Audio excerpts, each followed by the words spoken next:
ಅದು ನನ್ನ ಜೀವನದ ಅತ್ಯಂತ ನಿರ್ಣಾಯಕ ದಿನಗಳಲ್ಲಿ ಒಂದಾಗಿತ್ತು. ವಿಮಾನ ನಿಲ್ದಾಣದ ಆವರಣವು ಜನರ ಗದ್ದಲದಿಂದ ಕಿಕ್ಕಿರಿದು ತುಂಬಿತ್ತು. ಯಾರೋ ತಮ್ಮ ಪ್ರೀತಿಪಾತ್ರರನ್ನು ಬೀಳ್ಕೊಡುತ್ತಿದ್ದಾರೆ, ಇನ್ನು ಕೆಲವರು ಉದ್ವೇಗದಿಂದ ತಮ್ಮ ಲಗೇಜ್ಗಳನ್ನು ಎಳೆದುಕೊಂಡು ಹೋಗುತ್ತಿದ್ದಾರೆ. ಫ್ಲೈಟ್ ಸಮಯದ ಘೋಷಣೆಗಳು, ಬೋರ್ಡಿಂಗ್ ಪಾಸ್ಗಳ ಸದ್ದು, ಜನರ ನಗು ಮತ್ತು ಅಳು. ಆ ಹಾವಭಾವಗಳ ನಡುವೆ ನಾನು ನನ್ನ ಕಣ್ಣುಗಳನ್ನು ಒಂದು ಕ್ಷಣ ಮುಚ್ಚಿ ದೀರ್ಘವಾದ ಉಸಿರನ್ನು ತೆಗೆದುಕೊಂಡೆ. ನಾನು ವಿದೇಶ ಪ್ರವಾಸಕ್ಕೆ ಹೋಗಲು ಸಿದ್ಧಳಾಗಿದ್ದೆ. ನನ್ನ ಆತ್ಮೀಯ ಗೆಳತಿ ರೀತಾ ಈಗಾಗಲೇ ಒಳಗಡೆ ಹೋಗಿದ್ದಳು, ನನ್ನ ನಿರೀಕ್ಷೆಯಲ್ಲಿದ್ದಳು. ವಿಮಾನ ಹತ್ತುವ ಮುನ್ನ ಕೊನೆಯ ಕ್ಷಣದ ತಯಾರಿ ಎನ್ನುವಂತೆ ನಾನು ನನ್ನ ಹ್ಯಾಂಡ್ಬ್ಯಾಗ್ ಅನ್ನು ತೆರೆದೆ. Phone, purse, lipstick, tissue paper ಎಲ್ಲವೂ ಸರಿಯಾಗಿದೆ ಎಂದು ಖಚಿತಪಡಿಸಿಕೊಳ್ಳಲು ಒಂದೊಂದಾಗಿ ಪರೀಕ್ಷಿಸಿದೆ. ಆದರೆ ನನ್ನ ಕೈಗಳು ದಿಢೀರನೆ ನಡುಗಲಾರಂಭಿಸಿದವು. ಬ್ಯಾಗ್ನ ಪ್ರತಿಯೊಂದು ಮೂಲೆಯನ್ನು ಹುಡುಕಿದೆ.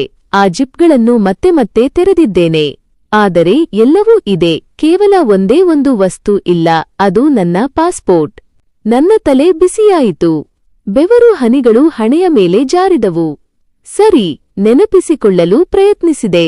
ನಿನ್ನೆ ರಾತ್ರಿ ಡ್ರೆಸ್ಸಿಂಗ್ ಟೇಬಲ್ ಮೇಲೆ ಎಲ್ಲ ಡಾಕ್ಯುಮೆಂಟ್ಗಳನ್ನು ಇಟ್ಟು ಚೆಕ್ ಮಾಡಿದ್ದೆ. ಫೋನ್ನಲ್ಲಿ ಮಾತನಾಡುತ್ತಾ ಅವಸರದಲ್ಲಿ ಅದನ್ನು ಡ್ರೆಸ್ಸಿಂಗ್ ಟೇಬಲ್ ಮೇಲೆಯೇ ಮರೆತು ಬಂದಿದ್ದೇನೆ. ದೇವರೇ, ಈಗ ನಾನು ಏನು ಮಾಡಲಿ? ಇನ್ನು 45 ನಿಮಿಷಗಳಲ್ಲಿ ನನ್ನ ವಿಮಾನ ಹಾರುತ್ತದೆ. ಪಾಸ್ಪೋರ್ಟ್ ಇಲ್ಲದೆ ನಾನು ಪ್ರಯಾಣಿಸುವುದು ಅಸಾಧ್ಯ.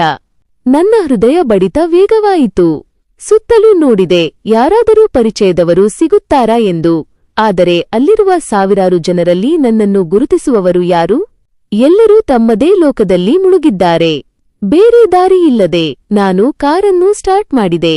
ವಿಮಾನ ನಿಲ್ದಾಣದ ಪಾರ್ಕಿಂಗ್ನಿಂದ ಮನೆಗೆ ವೇಗವಾಗಿ ಚಲಿಸಲು ಪ್ರಾರಂಭಿಸಿದೆ. ಆ ಕ್ಷಣದಲ್ಲಿ ನನಗೆ ಗೊತ್ತಿರಲಿಲ್ಲ, ನನ್ನ ಪಾಸ್ಪೋರ್ಟ್ ಮರೆತ ಆ ಸಣ್ಣ ತಪ್ಪು ನನ್ನ ಜೀವನದ ಇತಿಹಾಸವನ್ನೇ ಬದಲಾಯಿಸಲಿದೆ ಎಂದು. ಟ್ರಾಫಿಕ್ ಸಿಗ್ನಲ್ಗಳಲ್ಲಿ ಪ್ರತಿ ನಿಮಿಷವೂ ನನಗೆ ಒಂದು ಯುಗದಂತೆ ಭಾಸವಾಗುತ್ತಿತ್ತು. ಮನೆಗೆ ತಲುಪಿದಾಗ ನನ್ನ ಗತಿ ಏನಾಗಲಿದೆ? ಆ ಮನೆಯ ಗೋಡೆಗಳ ಹಿಂದೆ ನನ್ನ ಮಗಳು ಮತ್ತು ಅಳಿಯ ನನ್ನ ಬಗ್ಗೆ ಏನು ಮಾತನಾಡುತ್ತಿದ್ದಾರೆ ಎಂಬುದು ನನಗೆ ಕನಸಿನಲ್ಲೂ ಯೋಚನೆ ಇರಲಿಲ್ಲ. ನಾನು ಮನೆ ತಲುಪಿದೆ. ಗೇಟ್ ತೆಗೆದೆ. ಸದ್ದಿಲ್ಲದೆ ಅಂಗಳವನ್ನು ದಾಟಿದೆ. ನನ್ನ ಮನೆ, ನನ್ನ ಪ್ರೀತಿಯ ತಾಣ. ಆದರೆ ಮನೆಯ ಒಳಗೆ ಪ್ರವೇಶಿಸುವ ಮುನ್ನವೇ ಕಿಟಕಿ ಹತ್ತಿರ ಕೇಳಿಬಂದ ಆ ಧ್ವನಿಗಳು ನನ್ನ ಹೆಜ್ಜೆಗಳನ್ನು ಅಲ್ಲಿಯೇ ಸ್ಥಗಿತಗೊಳಿಸಿದವು. ಆ ಮಾತುಗಳು ನನ್ನ ಮನಸ್ಸನ್ನು ಚೂರುಚೂರು ಮಾಡುತ್ತಿದ್ದವು. ಅಂದು ವಿಮಾನ ನಿಲ್ದಾಣದಿಂದ ಅನಿವಾರ್ಯವಾಗಿ ಮನೆಗೆ ವಾಪಸ್ ಬಂದಿದ್ದ ನಾನು ಮನೆಯ ಗೇಟಿನ ಬಳಿ ನಿಂತಾಗ ಸೃಷ್ಟಿಯಾದ ಆ ನಿಶ್ಶಬ್ದತೆ ನನ್ನನ್ನು ವಿಚಿತ್ರವಾಗಿ ಕಾಡುತ್ತಿತ್ತು. ಮನೆಯ ಒಳಗೆ ಏನೂ ನಡೆಯುತ್ತಿದೆ ಎಂಬ ಅನುಮಾನ ನನ್ನನ್ನು ಕಿಟಕಿಯತ್ತ ಸೆಳೆಯಿತು. ನಾನು ಅಡಿಗಡಿಗೆ ಹೆಜ್ಜೆ ಇಡುತ್ತಾ ತೋಟದ ಸಸ್ಯಗಳ ಮರೆಯಲ್ಲಿ ನಿಂತು ಕಿಟಕಿಯ ಪರದೆಯ ಅಂಚಿನಲ್ಲಿ ಕಣ್ಣು ಹಾಯಿಸಿದೆ. ಒಳಗೆ ಹಾಲ್ನಲ್ಲಿ ರಾಜೀವ್ ಮತ್ತು ಅನನ್ಯ ಕುಳಿತುಕೊಂಡಿದ್ದರು. ರಾಜೀವ್ ಕೈಯಲ್ಲಿ ನನ್ನ ಮನೆಯ ದಾಖಲೆ ಪತ್ರಗಳ ಫೈಲ್ ಇತ್ತು. ನಾನು ಎಷ್ಟೋ ವರ್ಷಗಳ ಕಾಲ ಕಷ್ಟಪಟ್ಟು ದುಡಿದು ನನ್ನ ಪತಿಯ ನೆನಪಿನ ಸ್ಮಾರಕವಾಗಿ ಇಟ್ಟುಕೊಂಡಿದ್ದ ಆ ಮನೆಯ ಕಾಗದಗಳನ್ನು ಅವನು ನಿರ್ಲಜ್ಜೆಯಿಂದ ತಿರುವಿ ಹಾಕುತ್ತಿದ್ದ. ಅವನ ಮುಖದಲ್ಲಿ ಕಾಣಿಸುತ್ತಿದ್ದ ಆ ವಿಶ್ವಾಸ ಮತ್ತು ಕ್ರೌರ್ಯ ನನ್ನನ್ನು ಒಮ್ಮೆಲೇ ಅಲುಗಾಡಿಸಿತು. ನಾನು ಇಲ್ಲಿಯವರೆಗೆ ಅವನನ್ನು ನನ್ನ ಮಗನಂತೆ ನೋಡಿಕೊಂಡಿದ್ದೆ, ಆದರೆ ಅವನು ನನ್ನನ್ನು ಈ ಮನೆಯಿಂದ ಹೊರದಬ್ಬುವ ಯೋಜನೆ ರೂಪಿಸುತ್ತಿದ್ದ. ರಾಜೀವ್ ತನ್ನ ದನಿಯನ್ನು ತುಸು ಏರಿಸಿ, ಅನನ್ಯ, ನಿನಗೆ ಇನ್ನೂ ಅರ್ಥವಾಗುತ್ತಿಲ್ಲವೇ? ನಿನ್ನ ತಾಯಿ ಈಗ ಹೋಗುತ್ತಿರುವ ಪ್ರವಾಸ ಕೇವಲ ಒಂದು ಪ್ರವಾಸವಲ್ಲ, ಆಕೆ ಈ ಮನೆಯಿಂದ ದೂರ ಇರುವ ಸುವರ್ಣಾವಕಾಶ. ಆಕೆ ಇಲ್ಲದ ಈ 5 ದಿನಗಳಲ್ಲಿ ನಾವು ನಮ್ಮ ಮುಂದಿನ ನಡೆಯನ್ನು ಸಿದ್ಧಪಡಿಸಿಕೊಳ್ಳಬೇಕು. ನಿನ್ನ ತಾಯಿಯ ವಯಸ್ಸಿನವರಿಗೆ ತಮ್ಮ ಭವಿಷ್ಯದ ಬಗ್ಗೆ ಅಷ್ಟು ಆಲೋಚನೆ ಇರುವುದಿಲ್ಲ. ಅವರಿಗೆ ನಮ್ಮ ಮೇಲೆ ಮಮಕಾರ ಇರುತ್ತದೆ, ಅದನ್ನೇ ನಾವು ಬಂಡವಾಳ ಮಾಡಿಕೊಳ್ಳಬೇಕು ಎಂದು ಹೇಳುತ್ತಿದ್ದ. ಅನನ್ಯಳ ಮುಖದಲ್ಲಿ ಒಂದು ಕ್ಷಣ ಸಂಕೋಚದ ಛಾಯೆ ಕಾಣಿಸಿತು. ಅವಳು ತಲೆ ಕೆಳಗೆ ಹಾಕಿ, ಆದರೆ ರಾಜೀವ್, ಅಮ್ಮ ನಮ್ಮನ್ನು ನಂಬಿ ಈ ಮನೆಗೆ ಕರೆದುಕೊಂಡಿದ್ದಾಳೆ. ನಮ್ಮ ಕಷ್ಟದ ಸಮಯದಲ್ಲಿ ಆಕೆ ಕೊಟ್ಟ ಆಸರೆ ದೊಡ್ಡದು. ಹೀಗೆ ಮಾಡುವುದು ಸರಿಯೇ ಎಂದು ಮೃದುವಾಗಿ ಕೇಳಿದಳು. ಆದರೆ ರಾಜೀವ್ ಆಕೆಯ ಮಾತುಗಳನ್ನು ಗಂಭೀರವಾಗಿ ತೆಗೆದುಕೊಳ್ಳುವ ಬದಲು ಹೀಯಾಳಿಸಿದ. ಅವನು ನಗುತ್ತಾ, ನೀನು ಇನ್ನೂ ಬಾಲಿಶವಾಗಿ ಯೋಚಿಸುತ್ತಿದ್ದೀಯಾ? ಇದು ಪ್ರಪಂಚ. ಇಲ್ಲಿ ಯಾರು ಸ್ವಾರ್ಥಿಗಳಾಗಿರುತ್ತಾರೋ ಅವರೇ ಗೆಲ್ಲುವುದು. ನಿನ್ನ ತಾಯಿಯ ಬಳಿ ಇರುವ ಫಿಕ್ಸೆಡ್ ಡೆಪಾಸಿಟ್ ಮತ್ತು ಈ ಮನೆಯ ಮೌಲ್ಯ ಕೋಟಿಗಳಲ್ಲಿದೆ. ಆಕೆಯನ್ನು ಒಂದು ಚಿಕ್ಕ ಫ್ಲಾಟ್ಗೆ ಸ್ಥಳಾಂತರಿಸಿದರೆ ಈ ಇಡೀ ಮನೆಯನ್ನು ಅಡಮಾನ ಇಟ್ಟು ನಾವು ನಮ್ಮ ಸ್ಟಾರ್ಟ್ಅಪ್ ಕಂಪನಿಯನ್ನು ದೊಡ್ಡ ಮಟ್ಟದಲ್ಲಿ ಬೆಳೆಸಬಹುದು. ಒಮ್ಮೆ ನಮ್ಮ ಕೈಗೆ ಪವರ್ ಆಫ್ ಅಟಾರ್ನಿ ಸಿಕ್ಕಿತೆಂದರೆ ಆಕೆ ನಂತರ ಏನೂ ಮಾಡಲು ಸಾಧ್ಯವಿಲ್ಲ ಎಂದು ಕಠೋರವಾಗಿ ಹೇಳಿದ. ಕಿಟಕಿ ಆಚೆಗಿನ ನಾನು ನನ್ನ ಉಸಿರನ್ನು ಬಿಗಿ ಹಿಡಿದು ಕೇಳಿಸಿಕೊಳ್ಳುತ್ತಿದ್ದೆ. ನನ್ನ ಕಾಲುಗಳು ನಡುಗುತ್ತಿದ್ದವು.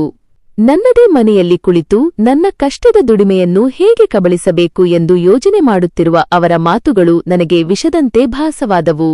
ರಾಜೀವ್ ಕೇವಲ ಆಸ್ತಿಯ ಬಗ್ಗೆ ಮಾತ್ರವಲ್ಲದೆ ನನ್ನ ಉಳಿತಾಯದ ಹಣ, ನನ್ನ ದೈನಂದಿನ ಜೀವನದ ಖರ್ಚುಗಳ ಬಗ್ಗೆಯೂ ಅತೀ ಕಡಿಮೆ ದರದಲ್ಲಿ ಅಣಕಿಸುತ್ತಿದ್ದ. ಅನನ್ಯಳ ಮೌನ ನನಗೆ ಇನ್ನಷ್ಟು ಭಯ ಹುಟ್ಟಿಸಿತು. ಅವಳು ಅವನನ್ನು ವಿರೋಧಿಸುತ್ತಿಲ್ಲ, ಬದಲಾಗಿ ಅವನ ಪ್ಲಾನ್ಗೆ ಸಮ್ಮತಿಸುತ್ತಿದ್ದಾಳೆ ಎಂಬುದೇ ನನಗೆ ಅರಿವಾಯಿತು. ನನ್ನ ಜೀವನದ ಅತ್ಯಂತ ನಂಬಿಕಸ್ಥರು ಎಂದು ನಾನು ಭಾವಿಸಿದ್ದವರೇ ನನ್ನ ಬೆನ್ನಿಗೆ ಚೂರಿ ಹಾಕಲು ಸಿದ್ಧರಾಗಿದ್ದರು. ನಾನು ಅಲ್ಲಿಯೇ ಮರಗಟ್ಟಿದವಳಂತೆ ನಿಂತಿದ್ದೆ. ನನ್ನ ಕಣ್ಣ ಮುಂದೆ ಅಂದು ನಾನು ಆ ಮನೆಯಲ್ಲಿ ಸಂಭ್ರಮಿಸಿದ ಕ್ಷಣಗಳು, ನನ್ನ ಮಗಳಿಗೆ ಮಾಡಿಸಿದ ಮದುವೆ, ಅವರ ಮೇಲಿನ ಅತಿಯಾದ ಪ್ರೀತಿ ಎಲ್ಲವೂ ಕೇವಲ ಕಸದಂತೆ ಕಾಣುತ್ತಿತ್ತು. ಆ ಒಂದು ಕಿಟಕಿಯ ಸರಳುಗಳ ಹಿಂದೆ ನನ್ನ ಇಡೀ ಜೀವನದ ಕನಸುಗಳು ಛಿದ್ರವಾಗುತ್ತಿದ್ದವು. ನಾನು ಏನು ಮಾಡಬೇಕು? ಎಲ್ಲಿಗೆ ಹೋಗಬೇಕು? ನನ್ನದೇ ಮನೆಯಲ್ಲಿ ನನಗೆ ಜಾಗವಿಲ್ಲದಂತೆ ಮಾಡುವ ಈ ಪಿತೂರಿಯನ್ನು ಎದುರಿಸುವುದು ಹೇಗೆ ಎಂಬ ಪ್ರಶ್ನೆಗಳು ನನ್ನ ಮೆದುಳನ್ನು ಕೊರೆಯುತ್ತಿದ್ದವು. ನನ್ನ ಕಣ್ಣುಗಳಿಂದ ಜಿನುಗಿದ ನೀರು ನನ್ನ ಗಲ್ಲದ ಮೇಲೆ ಸುರಿಯುತ್ತಿತ್ತು. ಆದರೆ ನಾನು ಒಳಗೆ ಹೋಗಿ ಕೂಗಬಾರದು ಎಂದು ನಿರ್ಧರಿಸಿದ್ದೆ, ಏಕೆಂದರೆ ಈ ಯುದ್ಧದಲ್ಲಿ ನಾನು ಬುದ್ಧಿವಂತಿಕೆಯಿಂದ ಗೆಲ್ಲಬೇಕಿತ್ತು. ನನ್ನ ಮನಸ್ಸು ಒಂದೇ ಸಮನೆ ಆರ್ಭಟಿಸುತ್ತಿತ್ತು. ಆ ಕಿಟಕಿಯ ಮರೆಯಲ್ಲಿ ನಿಂತು ನಾನು ಅನುಭವಿಸಿದ ನೋವು, ದ್ರೋಹದ ಕಹಿಗಿಂತಲೂ ಹೆಚ್ಚಾಗಿ ನನ್ನನ್ನು ಕಾಡಿದ್ದು ನಾನು ಇಷ್ಟು ದಿನ ಅಂಧಳಾಗಿದ್ದೆನಲ್ಲ ಎಂಬ ಅಸಹಾಯಕತೆ. ರಾಜೀವ್ನ ಪ್ರತಿಯೊಂದು ಮಾತು ನನ್ನ ಹೃದಯದ ಮೇಲೆ ಚಾಕುವಿನಂತೆ ಇಳಿಯುತ್ತಿತ್ತು. ಆದರೆ ನಾನು ಅಂದು ಮಾಡಬೇಕಾದ ಅತಿದೊಡ್ಡ ಸಾಹಸವೆಂದರೆ ನನ್ನ ಕಣ್ಣೀರನ್ನು ಒರೆಸಿಕೊಂಡು ನನ್ನ ನರಗಳ ಮೇಲೆ ಹಿಡಿತ ಸಾಧಿಸುವುದು. ನಾನು ಒಳಗೆ ಹೋಗಿ ಕೂಗಾಡಿದರೆ ಅವರು ತಮ್ಮ ಮಾತುಗಳನ್ನು ಬದಲಾಯಿಸುತ್ತಾರೆ. ನಾನು ತಪ್ಪು ಕೇಳಿಸಿಕೊಂಡಿದ್ದೇನೆ ಎಂದು ನನ್ನನ್ನೇ ಹುಚ್ಚಿಯನ್ನಾಗಿಸುತ್ತಾರೆ, ಅಥವಾ ಇನ್ನೂ ಕೆಟ್ಟದಾಗಿ ನನ್ನನ್ನು ಮನೆಯಿಂದ ಹೊರದಬ್ಬಲು ಸಿದ್ಧರಾಗುತ್ತಾರೆ. ನಾನು ಅಡಿಯಿಡುತ್ತಾ ಸದ್ದಿಲ್ಲದೆ ಅಂಗಳದಿಂದ ಹಿಂದಕ್ಕೆ ಹೆಜ್ಜೆ ಹಾಕಿದೆ. ನನ್ನ ಕಾರಿನ ಬಳಿ ಬಂದು ಕುಳಿತುಕೊಂಡಾಗ ನನ್ನ ಕೈಗಳು ಇನ್ನೂ ನಡುಗುತ್ತಿದ್ದವು. ಆದರೆ ಈಗ ನಡುಕದ ಜಾಗದಲ್ಲಿ ಒಂದು ರೀತಿಯ ಜಾಗರೂಕತೆ ಆವರಿಸಿತ್ತು. ನಾನು ಈಗ ಸಾಮಾನ್ಯ ಅಮ್ಮನಲ್ಲ, ನಾನು ನನ್ನ ಮನೆ ಮತ್ತು ಭವಿಷ್ಯವನ್ನು ಉಳಿಸಿಕೊಳ್ಳಬೇಕಾದ ಒಂದು ಹೋರಾಟಗಾರ್ತಿ. ನನ್ನ ಮನಸ್ಸಿನಲ್ಲಿ ಅರುಣ್ ಅವರ ನೆನಪಾಯಿತು. ನನ್ನ ಪತಿ ಬದುಕಿದ್ದಾಗ ಅವರ ಅತ್ಯಂತ ನಂಬಿಕಸ್ಥ ಸ್ನೇಹಿತ, ಈಗಲೂ ವಕೀಲರಾಗಿ ನಿವೃತ್ತರಾಗಿದ್ದರೂ ಕಾನೂನಿನ ವಿಚಾರದಲ್ಲಿ ಅವರ ಮಾತೂ ವೇದವಾಕ್ಯ. ನಾನು ಕಾರಿನ ಸ್ಟೀರಿಂಗ್ ಹಿಡಿದು ಒಮ್ಮೆ ಆಕಾಶದತ್ತ ನೋಡಿದೆ. ದೇವರೇ, ನನ್ನ ಮಗಳು ಇಷ್ಟು ಕ್ರೂರಳಾಗುತ್ತಾಳೆ ಎಂದು ನಾನು ಅಂದುಕೊಂಡಿರಲಿಲ್ಲ. ಆದರೆ ನನ್ನ ಪತಿ ಕಷ್ಟಪಟ್ಟು ಕಟ್ಟಿದ ಈ ಮನೆಯನ್ನು ನಾನು ಇವರಿಗೆ ದಾನ ಮಾಡಲು ಬಿಡುವುದಿಲ್ಲ ಎಂದು ಅಂದುಕೊಂಡು ಕಾರನ್ನು ಸ್ಟಾರ್ಟ್ ಮಾಡಿದೆ. ನಾನು ನೇರವಾಗಿ ಏರ್ಪೋರ್ಟ್ಗೆ ಹೋಗಿ ನನ್ನ ಸೂಟ್ಕೇಸ್ಗಳನ್ನು ತೆಗೆದುಕೊಂಡು ಅಲ್ಲಿಂದ ನೇರವಾಗಿ ಅರುಣ್ ಅವರ ಮನೆಗೆ ಹೋಗಲು ನಿರ್ಧರಿಸಿದೆ. ನನ್ನ ಪ್ರವಾಸದ ಕ್ಯಾನ್ಸಲೇಷನ್ ಬಗ್ಗೆ ರೀತಾಗೆ ಫೋನ್ ಮಾಡಿ ಅನಿವಾರ್ಯ ಕಾರಣಗಳಿಂದ ನಾನು ಬರಲು ಸಾಧ್ಯವಿಲ್ಲ ಎಂದು ಹೇಳಿ ಕರೆ ಕಟ್ ಮಾಡಿದೆ. ರೀತಾ ನನ್ನ ಮಾತಿನಲ್ಲಿದ್ದ ಗಡಸುತನವನ್ನು ಗಮನಿಸಿ ಆಶ್ಚರ್ಯಪಟ್ಟಿರಬಹುದು, ಆದರೆ ಈಗ ನನಗೆ ವಿವರಣೆ ಕೊಡುವ ಸಮಯವಿರಲಿಲ್ಲ. ದಾರಿಯುದ್ದಕ್ಕೂ ನನ್ನ ಮೆದುಳಿನಲ್ಲಿ ಸಾವಿರಾರು ಯೋಜನೆಗಳು ಓಡುತ್ತಿದ್ದವು. ರಾಜೀವ್ ನನ್ನ ಆಸ್ತಿಯ ಮೇಲೆ ಕಣ್ಣಿಟ್ಟಿದ್ದಾನೆ. ನಾನು ಅವನ ಪ್ಲಾನ್ ಅನ್ನು ತಲೆಕೆಳಗು ಮಾಡಬೇಕು. ಪವರ್ ಆಫ್ ಅಟಾರ್ನಿ ಎಂದರೆ ಏನು? ಅದನ್ನು ತಡೆಯುವುದು ಹೇಗೆ? ನನ್ನ ಫಿಕ್ಸೆಡ್ ಡೆಪಾಸಿಟ್ ಹಣವನ್ನು ಸುರಕ್ಷಿತವಾಗಿಡುವುದು ಹೇಗೆ? ಇವೆಲ್ಲವೂ ಅರುಣ್ ಅವರೊಂದಿಗೆ ಚರ್ಚಿಸಬೇಕಾದ ವಿಷಯಗಳು. ನಾನು ಮನೆಗೆ ಹೋಗುವ ಮುನ್ನ ಅವರನ್ನೇ ಭೇಟಿಯಾಗಿ ಕಾನೂನುಬದ್ಧವಾಗಿ ನನ್ನ ಆಸ್ತಿಯನ್ನು ಹೇಗೆ ರಕ್ಷಿಸಿಕೊಳ್ಳಬಹುದು ಎಂಬುದನ್ನು ತಿಳಿದುಕೊಳ್ಳಲೇಬೇಕು. ಅರುಣ್ ಅವರ ಮನೆ ಸಮೀಪಿಸುತ್ತಿದ್ದಂತೆ ನನ್ನ ಮನಸ್ಸಿನಲ್ಲಿದ್ದ ಅಶಾಂತಿ ಸ್ವಲ್ಪ ಕಡಿಮೆಯಾಗಿ ಒಂದು ರೀತಿಯ ದಿಟ್ಟ ನಿರ್ಧಾರ ಬಲವಾಯಿತು. ನಾನು ಈಗ ಸೋಲಲು ಸಿದ್ಧವಿಲ್ಲ. ಆ ಕಿಟಕಿಯ ಆಚೆ ಕುಳಿತು ನನ್ನ ಬದುಕಿನ ಬಗ್ಗೆ ಪ್ಲಾನ್ ಮಾಡುತ್ತಿರುವವರಿಗೆ ಆ ಬಲೆಗೆ ಬೀಳಲು ನಾನು ಸಿದ್ಧವಿಲ್ಲ ಎಂಬುದನ್ನು ತೋರಿಸಿಕೊಡಲು ನಾನು ಕಾಯುತ್ತಿದ್ದೆ. ಕಾರಿನಿಂದ ಇಳಿಯುವಾಗ ನನ್ನ ಮುಖದಲ್ಲಿ ಅಂದು ಕಂಡಿದ್ದ ಆ ನೋವು ಮಾಯವಾಗಿ ಅದರ ಜಾಗದಲ್ಲಿ ಒಂದು ಗಂಭೀರವಾದ ಆಲೋಚನೆ ಮೂಡಿತ್ತು. ನನ್ನ ಪತಿಯ ಜ್ಞಾಪಕಗಳು ಮತ್ತು ನನ್ನ ಕಷ್ಟದ ದುಡಿಮೆ, ನನ್ನ ಮಗಳು ಮತ್ತು ಅಳಿಯನ ಸ್ವಾರ್ಥಕ್ಕೆ ಬಲಿಯಾಗಲು ನಾನು ಬಿಡುವುದಿಲ್ಲ.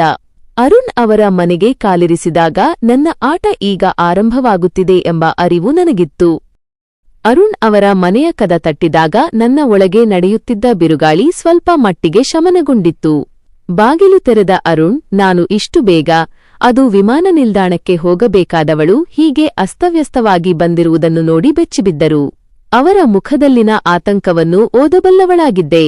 ನನ್ನನ್ನು ಸೋಫಾದ ಮೇಲೆ ಕುಳ್ಳಿರಿಸಿ 1 ಲೋಟ ನೀರು ಕೊಟ್ಟು ಏನಾಯಿತು ಎಂದು ಕೇಳಿದಾಗ ನನ್ನ ಗಂಟಲಲ್ಲಿ ಬಿದ್ದಿದ್ದ ಮಾತುಗಳು ನಿಧಾನವಾಗಿ ಹೊರಬಂದವು. ನಾನು ಕಣ್ಣೀರು ಹಾಕುತ್ತಲೇ, ವಿಮಾನ ನಿಲ್ದಾಣದ ಘಟನೆ, ಪಾಸ್ಪೋರ್ಟ್ ಮರೆತದ್ದು, ವಾಪಸ್ ಮನೆಗೆ ಬಂದಾಗ ಕಿಟಕಿಯ ಮರೆಯಲ್ಲಿ ನಾನು ಕೇಳಿದ ಆ ಕರಾಳ ಸಂಭಾಷಣೆ ಎಲ್ಲವನ್ನೂ ಒಂದೂ ಬಿಡದೆ ವಿವರಿಸಿದೆ. ಅರುಣ್ ಅವರ ಮುಖದ ಬಣ್ಣ ಬದಲಾಗುತ್ತಾ ಹೋಯಿತು. ಅವರು ನನ್ನ ಪತಿಯ ಆತ್ಮೀಯ ಸ್ನೇಹಿತರಾಗಿದ್ದರಿಂದ ಆ ಮನೆ ಮತ್ತು ಆಸ್ತಿಯ ಭಾವನಾತ್ಮಕ ಬೆಲೆ ಅವರಿಗೆ ಚೆನ್ನಾಗಿ ತಿಳಿದಿತ್ತು. ನಾನು ಮಾತು ಮುಗಿಸಿದಾಗ ಅರುಣ್ ದೀರ್ಘವಾದ ನಿಟ್ಟುಸಿರು ಬಿಟ್ಟು ಕೋಣೆಯಲ್ಲಿದ್ದ ಕಿಟಕಿಯ ಬಳಿ ಹೋಗಿ ಹೊರಗೆ ನೋಡುತ್ತಾ ನಿಂತರು. ಕಣಿಕಾ, ನೀನು ಇಷ್ಟು ದಿವಸ ಇಂತಹ ವಿಷಸರ್ಪಗಳನ್ನು ನಿನ್ನ ಮನೆಯಲ್ಲೇ ಸಾಕೊಂಡಿದ್ದೀಯಾ ಅನ್ನೋದು ನನಗೆ ನಂಬಲು ಆಗ್ತಿಲ್ಲ ಎಂದು ಅವರು ಗಂಭೀರವಾಗಿ ನುಡಿದರು. ಅವರ ಧ್ವನಿಯಲ್ಲಿನ ಆಕ್ರೋಶ ನನ್ನಲ್ಲಿ ಆತ್ಮವಿಶ್ವಾಸವನ್ನು ತುಂಬಿತು. ನೋಡು ಕಣಿಕಾ, ರಾಜೀವ್ ತಾನು ಬಹಳ ಬುದ್ಧಿವಂತ ಅಂದುಕೊಂಡಿದ್ದಾನೆ. ಕಾನೂನಿನ ದಾರಿಯಲ್ಲಿ ಅವನಿಗಿರುವ ಕುತಂತ್ರಗಳನ್ನು ನಾನು ಬಲ್ಲೆ. ಆದರೆ ಅವನಿಗಿಂತ 10 ಹೆಜ್ಜೆ ಮುಂದೆ ನಾವು ಯೋಚಿಸಬೇಕು. ಆತ ನಿನ್ನ ಮಗಳ ಮೂಲಕ ಪವರ್ ಆಫ್ ಅಟಾರ್ನಿ ಪಡೆಯಲು ಪ್ರಯತ್ನಿಸುತ್ತಾನೆ ಎಂದರೆ ಅವನ ಮುಂದಿನ ಗುರಿ ನಿನ್ನ ಆಸ್ತಿಯನ್ನು ಮಾರಾಟ ಮಾಡುವುದು ಅಥವಾ ಅಡಮಾನ ಇಟ್ಟು ಸಾಲ ಪಡೆಯುವುದು ಎಂದು ಅವರು ವಿವರಿಸತೊಡಗಿದರು. ಆ ಕಾನೂನಿನ ಪದಗಳು ನನ್ನ ಪಾಲಿಗೆ ಹೊಸದಾಗಿದ್ದರೂ ಅರುಣ್ ಅವರ ಮಾರ್ಗದರ್ಶನದಲ್ಲಿ ಅವು ನನ್ನ ರಕ್ಷಣಾ ಕವಚಗಳಾಗಿ ಕಾಣಿಸುತ್ತಿದ್ದವು. ನಾಳೆ ಬೆಳಿಗ್ಗೆ ನಾವು ನೇರವಾಗಿ ಸಬ್ ರಿಜಿಸ್ಟ್ರಾರ್ ಆಫೀಸಿಗೆ ಹೋಗಬೇಕು. ನಿನ್ನ ಆಸ್ತಿಯ ದಾಖಲೆಗಳು ಎಲ್ಲಿವೆ ಎಂದು ಅವರು ಕೇಳಿದರು. ನಾನು, ಅವೆಲ್ಲ ಬ್ಯಾಂಕ್ ಲಾಕರ್ನಲ್ಲಿವೆ. ನಾನು ಪಾಸ್ಪೋರ್ಟ್ ಜೊತೆಗೆ ಅವುಗಳನ್ನು ತೆಗೆದುಕೊಂಡು ಹೋಗುವ ಪ್ಲಾನ್ ಮಾಡಿದ್ದೆ ಎಂದೆ. ಅರುಣ್ ತಲೆದೂಗುತ್ತಾ, ಅದು ಇನ್ನೂ ಒಳ್ಳೆಯದು. ನಾವು ಒಂದು ಪ್ರೊಹಿಬಿಟರಿ ನೋಟಿಸ್, ನಿಷೇಧಾಜ್ಞೆ ಜಾರಿಗೆ ತರಬೇಕು. ಇದರಿಂದ ನಿನ್ನ ಅನುಮತಿಯಿಲ್ಲದೆ ಆ ಆಸ್ತಿಯ ಮೇಲೆ ಯಾವುದೇ ವ್ಯವಹಾರ ನಡೆಯುವುದಿಲ್ಲ. ಅಷ್ಟೇ ಅಲ್ಲ, ನಿನ್ನ ಬ್ಯಾಂಕ್ ಖಾತೆಗಳ ನಾಮಿನೇಷನ್ ಕೂಡ ನಾವು ತಕ್ಷಣ ಬದಲಾಯಿಸಬೇಕು ಎಂದರು. ಅವರು ನೀಡಿದ ಪ್ರತಿಯೊಂದು ಸೂಚನೆಯೂ ನನಗೆ ಯುದ್ಧಕ್ಕೆ ಸಿದ್ಧವಾಗುತ್ತಿರುವ ಸೈನಿಕನಿಗೆ ಸಿಕ್ಕ ಆಯುಧದಂತೆ ಭಾಸವಾಯಿತು. ನನ್ನ ಆಸ್ತಿಯನ್ನು ಕಬಳಿಸಲು ಹೊಂಚು ಹಾಕುತ್ತಿರುವ ರಾಜೀವ್ಗೆ ನಾನೇ ಕಾನೂನಿನ ಅಡೆತಡೆಯನ್ನು ಸೃಷ್ಟಿಸುತ್ತಿದ್ದೇನೆ ಎಂಬ ಯೋಚನೆಯೇ ನನಗೆ ಸ್ವಲ್ಪ ಸಮಾಧಾನ ತಂದಿತು. ಅರುಣ್, ಆದರೆ ಕಣಿಕಾ, ಒಂದು ವಿಷಯ ನೆನಪಿಡು. ನೀನು ನಾಳೆ ಮನೆಗೆ ಹೋದಾಗ ಅವರು ನಿನ್ನನ್ನು ಟ್ರ್ಯಾಪ್ ಮಾಡಲು ಪ್ರಯತ್ನಿಸುತ್ತಾರೆ. ನಿನ್ನ ಪ್ರವಾಸ ಏಕೆ ಕ್ಯಾನ್ಸಲ್ ಆಯಿತು? ನೀನು ಮನೆಗೆ ಯಾಕೆ ಬಂದೆ? ಇವೆಲ್ಲದಕ್ಕೂ ನೀನು ಬಹಳ ಸಹಜವಾಗಿ ಸುಳ್ಳು ಹೇಳಬೇಕು. ಅವರಿಗೆ ಒಂದು ಚೂರು ಅನುಮಾನ ಬರಬಾರದು. ನೀನು ಏನನ್ನೂ ಕೇಳಿಸಿಕೊಂಡಿಲ್ಲ ಎಂಬಂತೆ ನಟಿಸಬೇಕು. ಇದು ಅತ್ಯಂತ ಕಠಿಣವಾದ ಪಾತ್ರ. ನೀನು ಅದನ್ನು ನಿಭಾಯಿಸಬಲ್ಲೆಯಾ ಎಂದು ಪ್ರಶ್ನಿಸಿದರು. ನಾನು ಕಣ್ಣು ಒರೆಸಿಕೊಂಡು ಅರುಣ್ ಅವರ ಕಣ್ಣುಗಳನ್ನು ನೇರವಾಗಿ ನೋಡುತ್ತಾ, ಅರುಣ್, ನನ್ನ ಪತಿ ಕಷ್ಟಪಟ್ಟು ದುಡಿದ ಹಣ, ಅವರು ಕಟ್ಟಿದ ಈ ಮನೆ, ಇವು ನನ್ನ ಜೀವದ ಭಾಗ. ನನ್ನ ಮಗಳೇ ಮೋಸ ಮಾಡಿದರೂ ನಾನು ನನ್ನ ಗೌರವವನ್ನು ಕಳೆದುಕೊಳ್ಳುವುದಿಲ್ಲ. ನಾಳೆಯಿಂದ ನಾನು ಬೇರೆಯೇ ಕಣಿಕಾ. ನಾನು ನಾಟಕ ಮಾಡುತ್ತೇನೆ, ಆದರೆ ನನ್ನ ಗೆಲುವು ಮಾತ್ರ ಸತ್ಯವಾಗಿರುತ್ತದೆ ಎಂದು ದೃಢವಾಗಿ ಹೇಳಿದೆ. ಆ ರಾತ್ರಿ ಅರುಣ್ ಅವರ ಮನೆಯಲ್ಲಿ ನಾನು ಕಂಡ ಕನಸುಗಳು ನನ್ನ ಮಗಳ ಮೇಲಿನ ಅಕ್ಕರೆಯಿಂದ ಬಂದಿದ್ದಲ್ಲ, ಬದಲಾಗಿ ನನ್ನ ಅಸ್ತಿತ್ವವನ್ನು ಉಳಿಸಿಕೊಳ್ಳುವ ಹೋರಾಟದಿಂದ ಬಂದಿದ್ದವು. ನಾವು ಮರುದಿನದ ಪ್ಲಾನ್ ಅನ್ನು ಅಂತಿಮಗೊಳಿಸಿದೆವು. ಆಸ್ತಿ, ಬ್ಯಾಂಕ್ ಖಾತೆಗಳು ಮತ್ತು ನನ್ನ ಮಗಳ ಕುತಂತ್ರಗಳಿಗೆ ಕಾನೂನಿನ ಮೂಲಕವೇ ಉತ್ತರ ನೀಡಲು ನಾನು ನಿರ್ಧರಿಸಿದ್ದೆ. ಮರುದಿನ ಬೆಳಿಗ್ಗೆ ಎದ್ದಾಗ ನನ್ನ ಮನಸ್ಥಿತಿ ಸಂಪೂರ್ಣ ಬದಲಾಗಿತ್ತು. ಕನ್ನಡಿಯ ಮುಂದೆ ನಿಂತು ನಾನು ನನ್ನ ಮುಖವನ್ನು ನೋಡಿಕೊಂಡೆ. ಆ ಕನ್ನಡಿಯೊಳಗಿದ್ದ ಕಣಿಕಾ ಈಗ ಭಯಭೀತಳಾಗಿರಲಿಲ್ಲ. ಬದಲಾಗಿ ಅರುಣ್ ಅವರ ಜೊತೆ ಸೇರಿ ತನ್ನ ಭವಿಷ್ಯವನ್ನು ರಕ್ಷಿಸಿಕೊಳ್ಳಲು ಸಿದ್ಧಳಾಗಿದ್ದ ಯೋಧೆಯಾಗಿದ್ದಳು. ಅರುಣ್ ಅವರ ಮಾರ್ಗದರ್ಶನದಂತೆ ನಾವು ಸಬ್ ರಿಜಿಸ್ಟ್ರಾರ್ ಕಚೇರಿಗೆ ಹೋದೆವು. ಅಲ್ಲಿನ ಸರಕಾರಿ ಕಚೇರಿಯ ಗದ್ದಲ, ಕಡತಗಳ ಸದ್ದು ಯಾವುದೂ ನನಗೆ ಕಿರಿಕಿರಿ ನೀಡಲಿಲ್ಲ.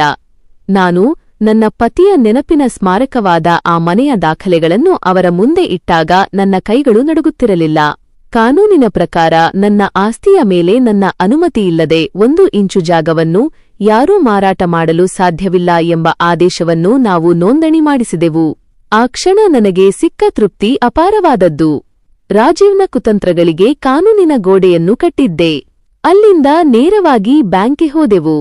ವರ್ಷಗಳ ಕಾಲ ನಾನು ನಂಬಿ ಅನನ್ಯಳ ಹೆಸರಿನಲ್ಲಿ ಇರಿಸಿದ್ದ ನಾಮಿನೇಷನ್ಗಳನ್ನು ಬದಲಾಯಿಸುವುದು ನನಗೆ ನೋವು ತಂದಿತು. ಆದರೂ ಇದು ಕೇವಲ ಕಾಗದದ ಬದಲಾವಣೆಯಲ್ಲ, ಇದು ನನ್ನ ಅಸ್ತಿತ್ವದ ರಕ್ಷಣೆ ಎಂದು ಅರಿತುಕೊಂಡೆ.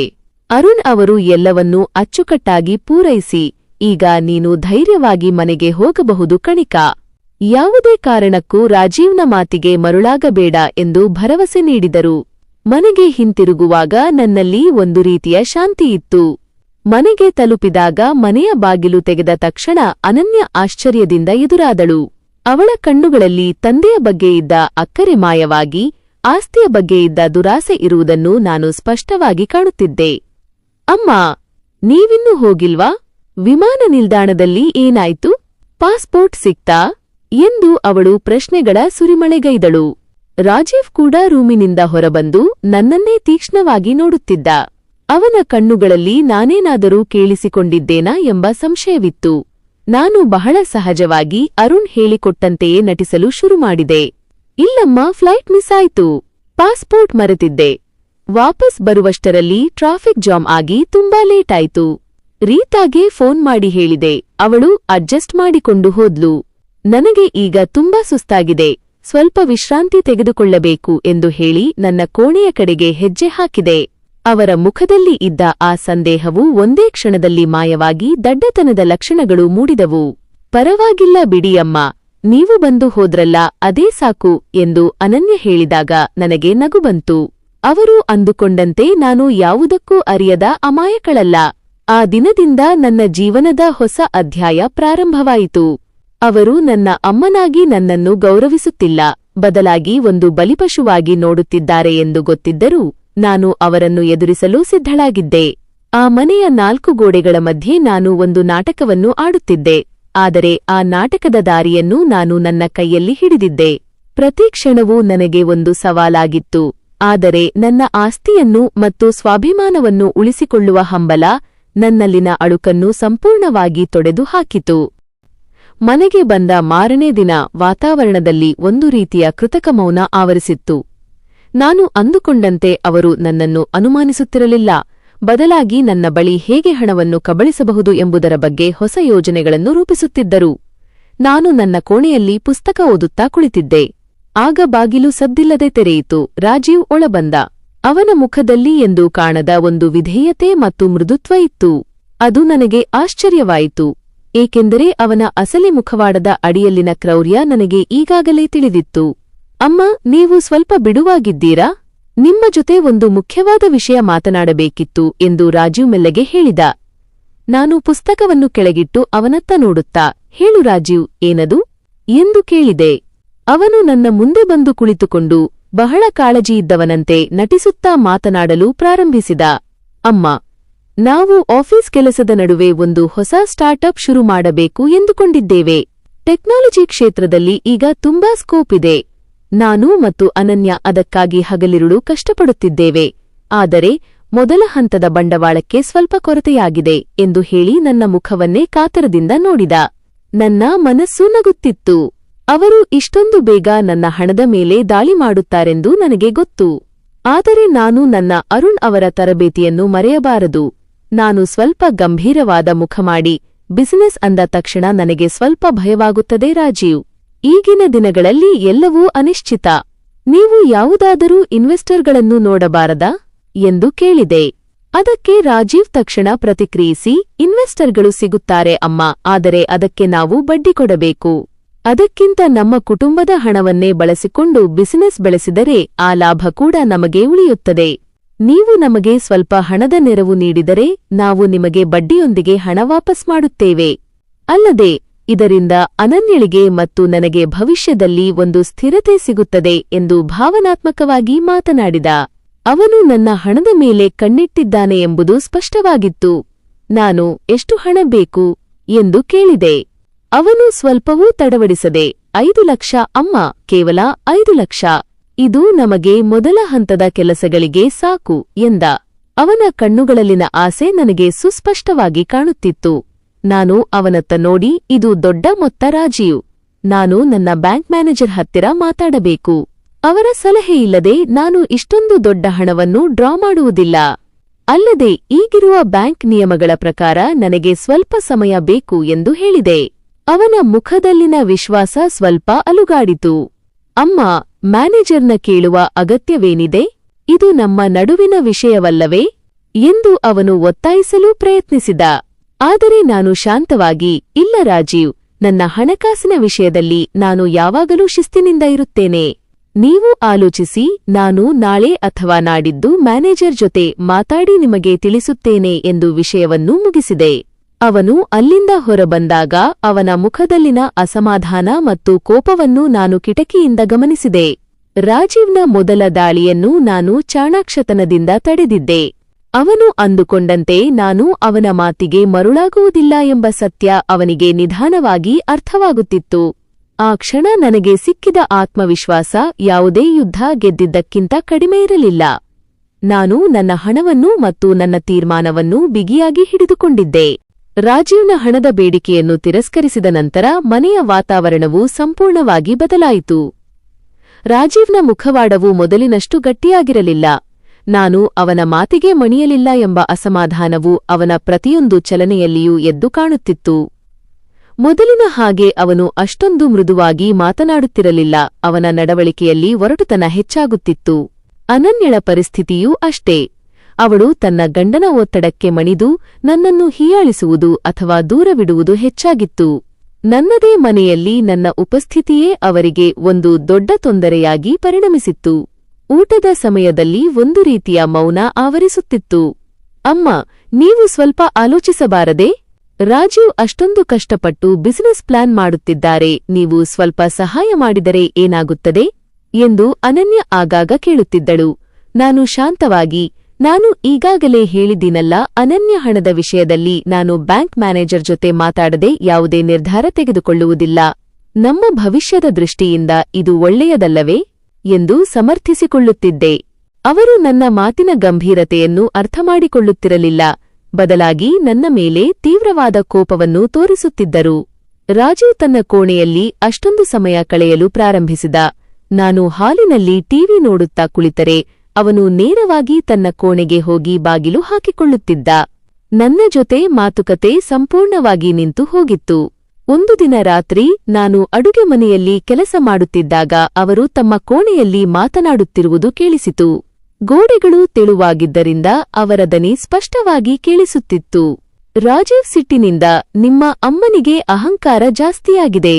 ಆಕೆಗೆ ನಮ್ಮ ಅಗತ್ಯವೇ ಇಲ್ಲ ಎಂದುಕೊಂಡಿದ್ದಾಳೆ. ನಾವು ಇಲ್ಲಿ ಅತಿಥಿಗಳಂತೆ ಇರಬೇಕಾದ ಪರಿಸ್ಥಿತಿ ಬಂದಿದೆ ಎಂದು ಅರಚುತ್ತಿದ್ದ. ಅನನ್ಯಳ ದನಿ ತಗ್ಗಿದರೂ ಅವಳು ನನ್ನ ವಿರುದ್ಧವೇ ಇದ್ದಾಳೆ ಎಂಬುದು ನನಗೆ ಅರ್ಥವಾಯಿತು. ಅವಳು, ನಾನು ಏನು ಮಾಡಲಿ ರಾಜೀವ್? ಆಕೆ ಎಲ್ಲವನ್ನೂ ಮುಚ್ಚಿಡುತ್ತಿದ್ದಾಳೆ. ಹಣದ ವಿಚಾರದಲ್ಲಿ ಅವಳು ತುಂಬಾ ಜಾಗೃತೆಯಾಗಿದ್ದಾಳೆ ಎಂದು ಉತ್ತರಿಸಿದಳು. ಆ ಮಾತುಗಳನ್ನು ಕೇಳಿದಾಗ ನನಗೆ ನೋವಾದರೂ ಅರುಣ್ ಹೇಳಿದ ಮಾತು ನೆನಪಿಗೆ ಬಂತು. ಇದು ಒಂದು ಕಠಿಣವಾದ ನಾಟಕ, ನೀನು ದಿಟ್ಟಳಾಗಿರಬೇಕು. ನಾನು ಯಾವುದೇ ಪ್ರತಿಕ್ರಿಯೆ ನೀಡದೆ ಅಡುಗೆ ಮನೆಯಿಂದ ಹೊರಬಂದೆ. ಅವರ ಈ ಉದ್ವಿಗ್ನತೆ ನನಗೆ ಒಂದು ವಿಷಯವನ್ನು ಸ್ಪಷ್ಟಪಡಿಸಿತು. ರಾಜೀವ್ ತಾಳ್ಮೆ ಕಳೆದುಕೊಳ್ಳುತ್ತಿದ್ದಾನೆ. ಅವನು ಇನ್ನಷ್ಟು ಆಕ್ರಮಣಕಾರಿ ಹೆಜ್ಜೆಯನ್ನು ಇಡಲು ಸಿದ್ಧನಾಗುತ್ತಿದ್ದಾನೆ. ಇದು ನನಗೆ ಎಚ್ಚರಿಕೆಯ ಗಂಟೆಯಾಗಿತ್ತು. ಅವರು ನನ್ನ ಮೇಲೆ ಯಾವುದೇ ರೀತಿಯ ಒತ್ತಡ ಹಾಕಿದರೂ ನಾನು ನನ್ನ ನಿರ್ಧಾರದಿಂದ ಹಿಂದೆ ಸರಿಯಬಾರದು. ನಾನು ನನ್ನ ಕೋಣೆಗೆ ಹೋಗಿ ಬಾಗಿಲು ಹಾಕಿಕೊಂಡು ದೇವರ ಪ್ರಾರ್ಥನೆ ಮಾಡಿದೆ. ನನ್ನ ಪತಿಯ ಜ್ಞಾಪಕಗಳು ಆ ಕೋಣೆಯ ಪ್ರತಿ ಮೂಲೆಯಲ್ಲೂ ಇದ್ದವು. ಅವು ನನಗೆ ಇಂತಹ ಕಠಿಣ ಸಮಯದಲ್ಲಿ ಧೈರ್ಯ ನೀಡುತ್ತಿದ್ದವು. ನಾನು ನನ್ನ ಆಸ್ತಿಯನ್ನು ಕೇವಲ ಆಸ್ತಿಯಾಗಿ ನೋಡುತ್ತಿರಲಿಲ್ಲ, ಅದು ನನ್ನ ಸ್ವಾಭಿಮಾನದ ಸಂಕೇತವಾಗಿತ್ತು. ಆ ರಾತ್ರಿ ನಾನು ನಿದ್ದೆಯಿಲ್ಲದೆ ಮುಂದಿನ ದಿನಗಳಲ್ಲಿ ಅವರು ಏನು ಮಾಡಬಹುದು ಎಂಬ ಬಗ್ಗೆ ಆಲೋಚಿಸುತ್ತಿದ್ದೆ. ರಾಜೀವ್ನ ಹತಾಶೆ ನನ್ನ ವಿಜಯದ ಮೊದಲ ಹೆಜ್ಜೆಯಾಗಿತ್ತು, ಆದರೆ ಮುಂದೆ ಬರಲಿರುವ ದಿನಗಳು ಇನ್ನಷ್ಟು ಸವಾಲಿನಿಂದ ಕೂಡಿದ್ದವು. ರಾಜೀವ್ನ ಹತಾಶೆ ಮತ್ತು ಕೋಪ ದಿನೇ ದಿನೇ ಹೆಚ್ಚಾಗುತ್ತಿತ್ತು. ಅವನು ಈಗ ನನ್ನೊಂದಿಗೆ ನೇರವಾಗಿ ಮಾತನಾಡುವುದನ್ನು ಕಡಿಮೆ ಮಾಡಿದ್ದ, ಆದರೆ ಅವನ ಕಣ್ಣುಗಳು ಯಾವಾಗಲೂ ನನ್ನ ಚಲನವಲನಗಳ ಮೇಲೆ ಇರುತ್ತಿದ್ದವು.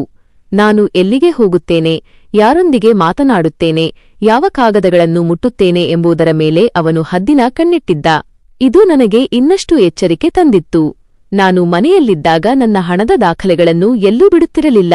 ಎಲ್ಲವನ್ನೂ ಅರುಣ್ ಅವರ ಬಳಿ ಸುರಕ್ಷಿತವಾಗಿಟ್ಟಿದ್ದೆ. ಒಂದು ರಾತ್ರಿ ನಾನು ಆಳವಾದ ನಿದ್ರೆಯಲ್ಲಿದ್ದಾಗ ಮೆಲ್ಲಗೆ ಬಾಗಿಲು ತೆರೆದ ಸದ್ದು ಕೇಳಿಸಿತು. ನಾನು ಎಚ್ಚರದಿಂದಲೇ ಇದ್ದೆ, ಆದರೆ ನಿದ್ದೆಯ ನಟನೆ ಮಾಡುತ್ತಿದ್ದೆ. ಸದ್ದಿಲ್ಲದೆ ನನ್ನ ಕೋಣೆಯೊಳಗೆ ಯಾರೋ ಬಂದರು.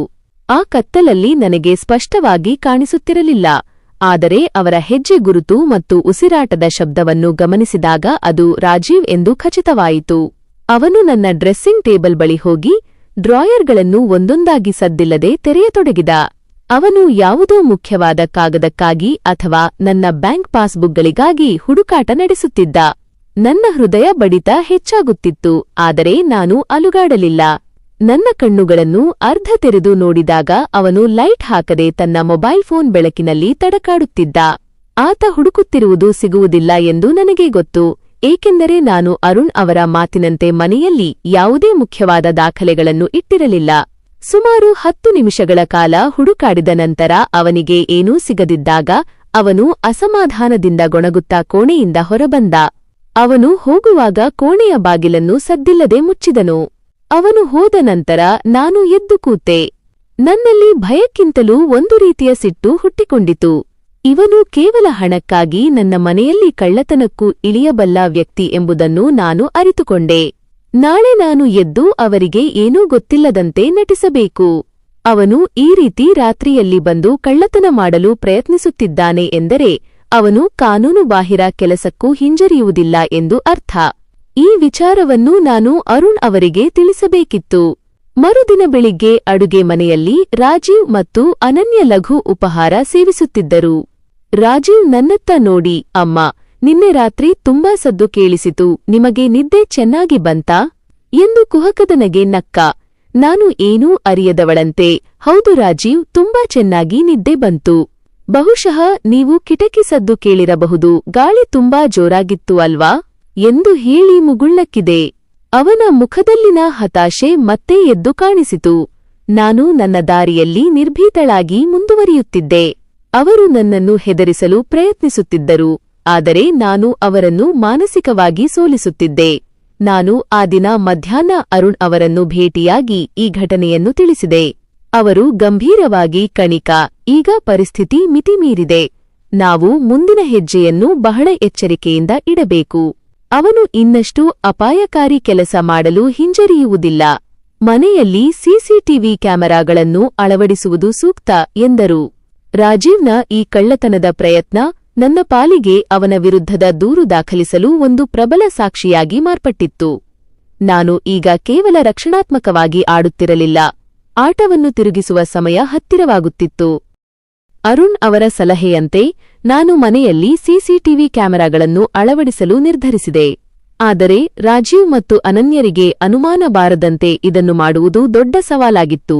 ನಾನು ಹಳೆಯ ವೈರಿಂಗ್ ಸರಿಪಡಿಸುವ ನೆಪದಲ್ಲಿ ನಂಬಿಕಸ್ಥ ಎಲೆಕ್ಟ್ರೀಷಿಯನ್ ಒಬ್ಬರನ್ನು ಮನೆಗೆ ಕರೆಸಿದೆ. ಅವರು ನನ್ನ ಕೋಣೆಯ ಮೂಲೆಗಳಲ್ಲಿ ಮತ್ತು ಹಜಾರದ ಕೆಲವು ಕಡೆಗಳಲ್ಲಿ ಅತಿ ಸಣ್ಣ ಕ್ಯಾಮೆರಾಗಳನ್ನು ಅಳವಡಿಸಿದರು. ಅದನ್ನು ನನ್ನ ಮೊಬೈಲ್ ಫೋನ್ಗೆ ಕನೆಕ್ಟ್ ಮಾಡಲಾಯಿತು.